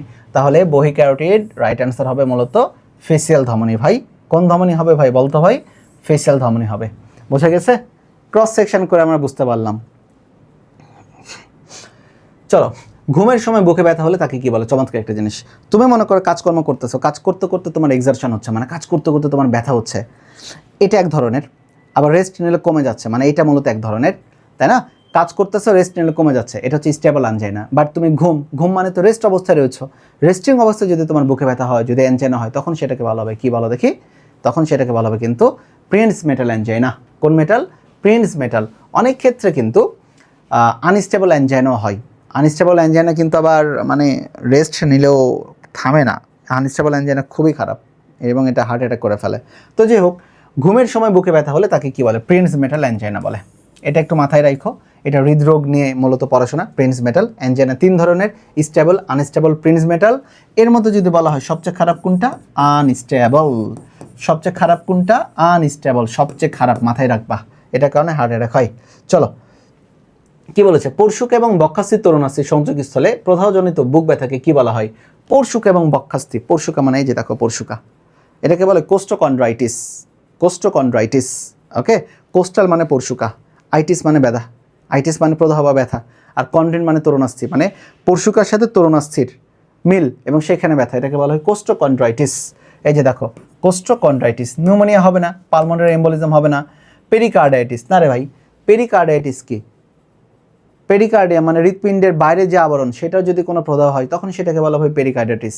তোমার ব্যথা হতেছে বুকের হাড়ে, তখন সেটা হবে কোস্টোকন্ড্রাইটিস। কারণ কোস্টাল, COSTAL, কোস্টাল মানে হইতেছে কি? বুকের ওই কাঠি যেটাকে বলি আমরা, তাই না? ইংরেজিতে ভালো ভাষায় বলে রিব, আমাদের ভাষায় বলে রিব, বুকের হাড়। পরশুকা, কাঠি মানে আরও ভালো করে রেখে দিলাম, পরশুকা। আসো, কোন পরীক্ষার মাধ্যমে হৃৎপিণ্ডের কার্যক্ষমতা ভালোভাবে জানা যায়? আমার একটা ফেভারিট জায়গা রয়েছে, এই জায়গাটাতে তোমাদের আমি একটু নিয়ে যাই। চলো, এই ছকটা একটু দেখে নিও। এই যে এই ছকটা দেখে নাও, কোস্টোকন্ড্রাইটিস। এই যে কোস্টোকন্ড্রাইটিস, ছকটা দেখে যাই একটু। চলো, আর বেশি পড়া নাই, শেষ। তোমাদের 2-1টা প্রশ্ন দেখাবো, এরপরে শেষ। কিরে ভাই, জানা ভাই? এই যে আমার প্রিয় জায়গা, এইখান থেকে আসল খেলা শুরু। দেখো, বুকের এক্সরে, বুকের এক্সরের মাধ্যমে হৃৎপিণ্ডের অবস্থা জানা যায়। বুকের ইসিজি, এটা হচ্ছে হসপিটালে গেলে আমরা যে কোনো রোগীকে দিয়ে দিই, তার মানে কি? প্রাথমিক রোগ নির্ণয়। ইটিটি ফুল ফর্ম দরকার, এক্সারসাইজ টলারেন্স টেস্ট, মানে খেলোয়াড়রা যখন খেলে তারা যাতে খেলতে খেলতে হার্ট অ্যাটাক না করে, এই জন্য খেলার আগে তাদেরকে এটা করা হয়। মানে হৃৎপিণ্ডের অবস্থা বা কার্যক্ষমতা কেমন রয়েছে। বিএনপি মানে brain natriuretic peptide, brain natriuretic peptide. বর্তমানে আমাদের বিএনপি সরকার রয়েছে, বিএনপি নামও মিল রয়েছে, দেখো পড়তেই পারে। তাহলে এটা হবে কোনটা? হার্ট ফেলিয়ার সম্পর্কে ধারণা দেয়। এনজিওগ্রাম, এনজিওগ্রাম করি, কার ব্লক ধরা পড়ছে কিনা, ব্লক, কোনো ব্লক আছে কিনা। সবার শেষে দেখো এমআরআই, ম্যাগনেটিক রেজোন্যান্স ইমেজিং, এটা করা হয় যেখানে পানি থাকে, পেশিতে পানি থাকে, মানে পেশির অবস্থা। তাহলে দেখো এখানে খেয়াল করো, হৃৎপিণ্ডের অবস্থা জানা যায় এক্সরের মাধ্যমে, হৃৎপেশির অবস্থা জানা যায় এমআরআই এর মাধ্যমে। হৃৎপিণ্ডের এক্সরে, হৃৎপেশি, MRI, clear. Block, angiogram, heart failure, BNP, ETT, অবস্থা বা কার্যক্ষমতা, মানে মেইন কথা কার্যক্ষমতা। আর প্রাথমিক রোগ নির্ণয় কোনটা? ইসিজি, মনে যেন থাকে। আর দেখো লাস্টে ট্রপাই বা ট্রপনিনাই, ট্রপনিনাইয়ের মাধ্যমে হার্ট অ্যাটাক হয়েছে কিনা নিশ্চিত হওয়া যায়। তাহলে বলো তো নিশ্চিত হওয়া যায় কিনটার মাধ্যমে? ট্রপনিনাই বা ট্রপাই, ট্রপনিনাই বা ট্রপাইয়ের মাধ্যমে নিশ্চিত হওয়া যায়। এটা হচ্ছে গুরুত্বপূর্ণ জিনিস। ওকে, চলো, তোমাদের মধ্যে একটা জিনিস আমি তোমাদেরকে এখানে বলি, তাহলে রাইট অ্যান্সার হবে কোনটা? কার্যক্ষমতা। কার্যক্ষমতা ভালো আছে কিনা জানার জন্য তাহলে দরকার আমাদের ETT, exercise tolerance test, exercise tolerance test. Okay, blood BNP দ্বারা কি বোঝানো যায়? হার্ট, FAILURD, ফেলিওরকে বোঝানো হয়। হয়েছে এটাতে? ওকে, চলো এরপরের দিকে আমরা একটু যাই। এই যে লেখা রয়েছে, তুলে দিছে এইটা, তুলে দিছে এটা, দেখে নেবা ভাই, 3 স্টার এইটা। হৃৎপিণ্ডের রক্তনালীতে ব্লক নির্ণয়, ব্লক নির্ণয়ের জন্য আমরা এনজিওগ্রাম করি। ওকে, এনজিও মানে রক্তনালী, এনজিও মানে রক্তনালী। তাহলে এনজিও, ANGIO, এনজিও মানে কি বলো ভাই? রক্তনালী, রক্তনালী, এনজিও মানে রক্তনালী। চলো এরপরের দিকে দেখো, অস্বাভাবিক হৃদস্পন্দন, ধুকবুক ধুকবুক করে করতেছে, আবার নাই, আবার করতেছে, আবার নাই, আবার করতেছে। তাহলে রিদম নাই তাদের মধ্যে, বুঝছো? রিদম নাই মানে কি? অ্যারিদমিয়া, অস্বাভাবিক হৃদস্পন্দন। চলে আসি এমআরআই, অলরেডি পড়ানো শেষ। Magnetic imaging, resonance imaging, MRI, magnetic resonance imaging, খ number. Imaging, MRI full form chemistry তো আছে এটাতে আমাদের। যান্ত্রিক পেসমেকার রে কোনটা নাই? আমরা জানি পেসমেকার মানে আমরা জানি প্রাকৃতিক পেসমেকার তো এসে নোট, যান্ত্রিকভাবে আমরা ব্যাটারি লাগাই। কোনটা থাকে না? থাকে না হইতেছে আর আইপিএস, আইপিএস তো থাকে না, আইপিএস কেন থাকবে? তাহলে রাইট অ্যান্সার আইপিএস থাকে না। এখানে মূলত লিথিয়াম থাকে, লিথিয়াম ব্যাটারি থাকে, জেনারেটর থাকে, সেন্সরযুক্ত তার থাকে। মনে রাখবা তারকে বলা হয় লিড। তাহলে বলো তারকে কি বলা হচ্ছে? তারকে বলা হচ্ছে লিড। তাহলে যদি কখনো বলা হয় কৃত্রিম পেসমেকারের তারকে কি বলা হয়? লিড বলা হয়। লিড বলা হয়, মাথায় রাখো, লিড বলা হয়। আসে পরীক্ষাতে প্রশ্ন। মানুষের রক্তচাপ পরিমাপ করা হয় যে যন্ত্রের সাহায্যে, এই যে আমরা এখানে একটা লাগাই দিই না, একটা মেজারিং টেপের মতো একটা চমৎকারভাবে কাফ লাগাই দিই এটাতে, এটাকে বলা হয় স্ফিগমোম্যানোমিটার। স্ফিগমোম্যানোমিটার, সহজ জিনিস। চলো আসি, দেখো প্রাপ্তবয়স্ক মানুষের একটা সিস্টোলিক চাপ কত আর কি। সিস্টোলিক চাপ সাধারণত আমরা জানি নর্মাল প্রেশার কত, 120/80।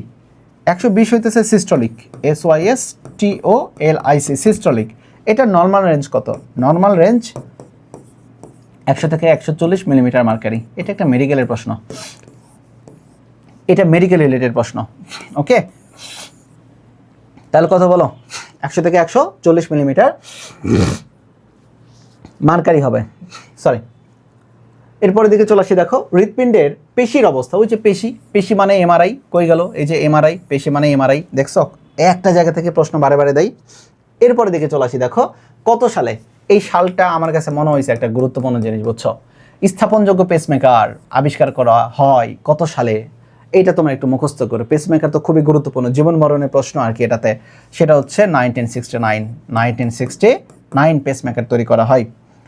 চলে আসি, দেখো কৃত্রিম পেসমেকার কোন ব্যাটারি ব্যবহৃত হয়? চমৎকার একটা জিনিস, এইটা পোলাপান বেশিরভাগ ভুল করবে। পেসমেকারে ব্যবহার করা হয় লিথিয়াম ব্যাটারি, বাট এখানে দেখো লেখা রয়েছে লিথিয়াম আয়ন, আর এটা লেখা রয়েছে লিথিয়াম। ভাই কোনটা ব্যবহার হবে ভাই? আয়ন ব্যাটারি নাকি লিথিয়াম? কখনো ভুল করবে না, দেহের ভিতরে রয়েছে, এটা হচ্ছে লিথিয়াম ব্যাটারি ব্যবহার করা হবে। আবারও বলো, কোন ব্যাটারি? লিথিয়াম ব্যাটারি ব্যবহার করা হবে। ক্লিয়ার? কোন ব্যাটারি বলো? Lithium battery. একটা জিনিসের ক্ষেত্রে চলে আসি আর কি, দেখো সেটা হচ্ছে আমাদের পেসমেকারের পরবর্তীতে যে জায়গাটাতে যাব, এনজিওগ্রাম নিয়ে তোমাদের সাথে একটু কথা বলবো আর কি আমি। এনজিওগ্রাম তো অনেকগুলো রয়েছে ভাই, এনজিওগ্রাম অনেকগুলো রয়েছে। এই যে দেখো এনজিওগ্রামের ক্ষেত্রে আর কি আমাদের আসবে এনজিওগ্রাম। যে এনজিওগ্রামের মধ্যে একটা থাকে balloon angiogram, laser balloon angioplasty. Gram মানে রোগ ধরা, আর ওই রোগের ট্রিটমেন্ট করাকে বলা হয় প্লাস্টি।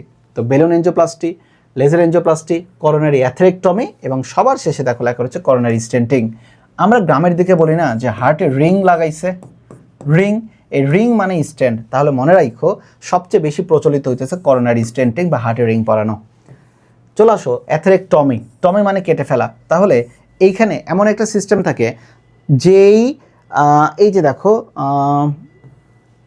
এটা হইতেছে এই যে অ্যাথেরেক্টমি, অর্থাৎ যেই আমি তারটা ঢুকাবো রক্তনালীতে, ওই তারের মাথায়, যন্ত্রের মাথায় একটা ড্রিল মেশিন থাকে। টমি মানে ওইখানে কোনো চর্বি টর্বি থাকলে ওটাকে কেটে দেওয়া হয়, অ্যাথেরেক্টমি। তাহলে এখানে ঘূর্ণি থাকে, তাহলে কি থাকে বলো তো? ক্ষুদ্র ঘূর্ণি বা ব্লেড বা ড্রিল ইত্যাদি ব্যবহার করা হয় যাতে করে ওই জায়গায় কেটে ফেলা যায়। লেজার রশ্মি করে, আর বেলুন তো বেলুন ক্যাথেটারের মাধ্যমে করা হচ্ছে, বা বেলুন দেওয়া হয় আর কি। এই হইতেছে মূলত মেইন কাহিনী, বোঝা গেছে এটাতে? এখন এইখান থেকে আমি জানি না তোমাদের ক্লাসটা কেমন লাগছে, আমি চেষ্টা করছি, অনেকক্ষণ ধরে ক্লাস নেওয়ার চেষ্টা করছি। খুব বেশি মানে হজবরল আমি কোনো তোমাদের মোটিভেশনও দিই না ক্লাসে, যা প্রয়োজন পড়াইছি, টাইম লাগছে বড় অধ্যায়, ভালো যদি লাগে আইসো, এতটুকুই বলার। এখানে মূলত তোমাদের ঢাবের যেটা রিটেন প্রশ্ন আসতে পারে, রিটেন প্রশ্নগুলো আমি যোগ করছি, পড়ো আর কি। রক্ত কি? রক্তের উপাদানগুলোর নাম লেখো, 10টা প্রশ্ন দিয়েছি। রক্তরস বা প্লাজমার 5টি কাজ লেখো, গুরুত্বপূর্ণ জিনিস এইটাতে, দেখে নিও। এরপরে অ্যানিমিয়া, পলিসাইথেমিয়া বলতে অ্যানিমিয়া মানে হইতেছে আরবিসির পরিমাণ কম, আরবিসির পরিমাণ কম, ওকে। আর পলি মানে বেশি, পলিসাইথেমিয়া মানে যদি লোহিত রক্তকণিকার সংখ্যা 65 লাখেরও বেশি হয়ে যায় তখন সেটাকে বলে পলিসাইথেমিয়া। তাহলে কম হলে অ্যানিমিয়া, বেশি হলে পলিসাইথেমিয়া। লোহিত রক্তকণিকার 5টি কাজ, গুরুত্বপূর্ণ জিনিস। এরপরে ভ্রাম্যমাণ প্রতিরক্ষাকারী একক বলতে কি বুঝি? ওই যে ভাই আমরা কি বুঝি আর কি, প্রতিরক্ষাকারী একক বলতে ডিফেন্সিভ ইউনিট, যেটা আমাদের লোহিত রক্তকণিকা, শ্বেত রক্তকণিকা এবং রক্ত জমাট বাঁধার মূল উপাদান ওই যে 4টা, এফপিটিসি, ফাইব্রিনোজেন, প্রোথ্রম্বিন, থ্রম্বোপ্লাস্টিন এবং ক্যালসিয়াম আয়ন। আরবিসিকে কেন লাল দেখায়? কারণ এখানে হিমোগ্লোবিন থাকে। আর এরপরে মানবদেহে কপাটিকাগুলো, এই যে আমার প্রিয় জায়গা, সিকিউ এমসিকিউ সব জায়গার জন্য। কার্ডিয়াক চক্র বলতে কি বুঝি? একটা সিস্টল এবং ডায়াস্টলের যে পুনরাবৃত্তি চক্র চলতে থাকে তাকে কার্ডিয়াক চক্র বলি। কার্ডিয়াক চক্রের সময় কত? 0.8 সেকেন্ড। উপরে থাকবে 60 সেকেন্ড, নিচে থাকবে তার বিট, যতটা বিট হবে সেইটা। এরপরে দেখো লসিকাতন্ত্র বলতে কি বুঝি? রক্তের সিরাম বলতে কি বোঝে, ওকে। আর সবার শেষে দ্য লাস্ট স্লাইড, দেখা হবে বিজয়। আর হ্যাঁ, তোমাদের যে জিনিসটা একটু বলতে চাই, তোমরা যারা ভার্সিটি নিয়ে পড়াশোনা করতে যাচ্ছ তোমরা চাইলে আমাদের এই কোর্সটাতে অ্যাড হয়ে যেতে পারো। আমি এখন পর্যন্ত জানি না এখন আপডেট কী কোর্সের, তোমাদের নিয়ে একটু আপডেট দেখে আমাদের পেজে নক দিতে পারো, হোয়াটসঅ্যাপে নক দিতে পারো আমাদের, অথবা বায়োলজি লাভার্স ওয়েবসাইটে সরাসরি যে তুমি আমাদের কোর্সে এনরোল করে ফেলতে পারো। সরাসরি দেখি এনরোলের কী আপডেট। 225 জন, আলহামদুলিল্লাহ অলরেডি 225 জন অ্যাড হয়ে গেছে আর কি, মাত্র 2 দিন ক্লাস নিয়েছে। সো মিস করো না, যুক্ত হয়ে যেতে পারো মাত্র 100 টাকায়, বাংলাদেশের সবচেয়ে কম টাকায় সবচেয়ে পাগলাটি একটা কোর্স আমি তোমাকে দিব, কথা দিচ্ছি। আমার ক্লাস উন্মুক্ত, যদি তোমার মনে হয় যে না এই মানুষটা ক্লাস করলে হয়তো বা ভালো লাগতে পারে, you are welcome, you are welcome. আমি আমার সর্বোচ্চটুকুতে তোমাদের জন্য করব। ওকে, সবাই ভালো থেকো, সুস্থ থেকো, আল্লাহ হাফেজ, আসসালামু আলাইকুম।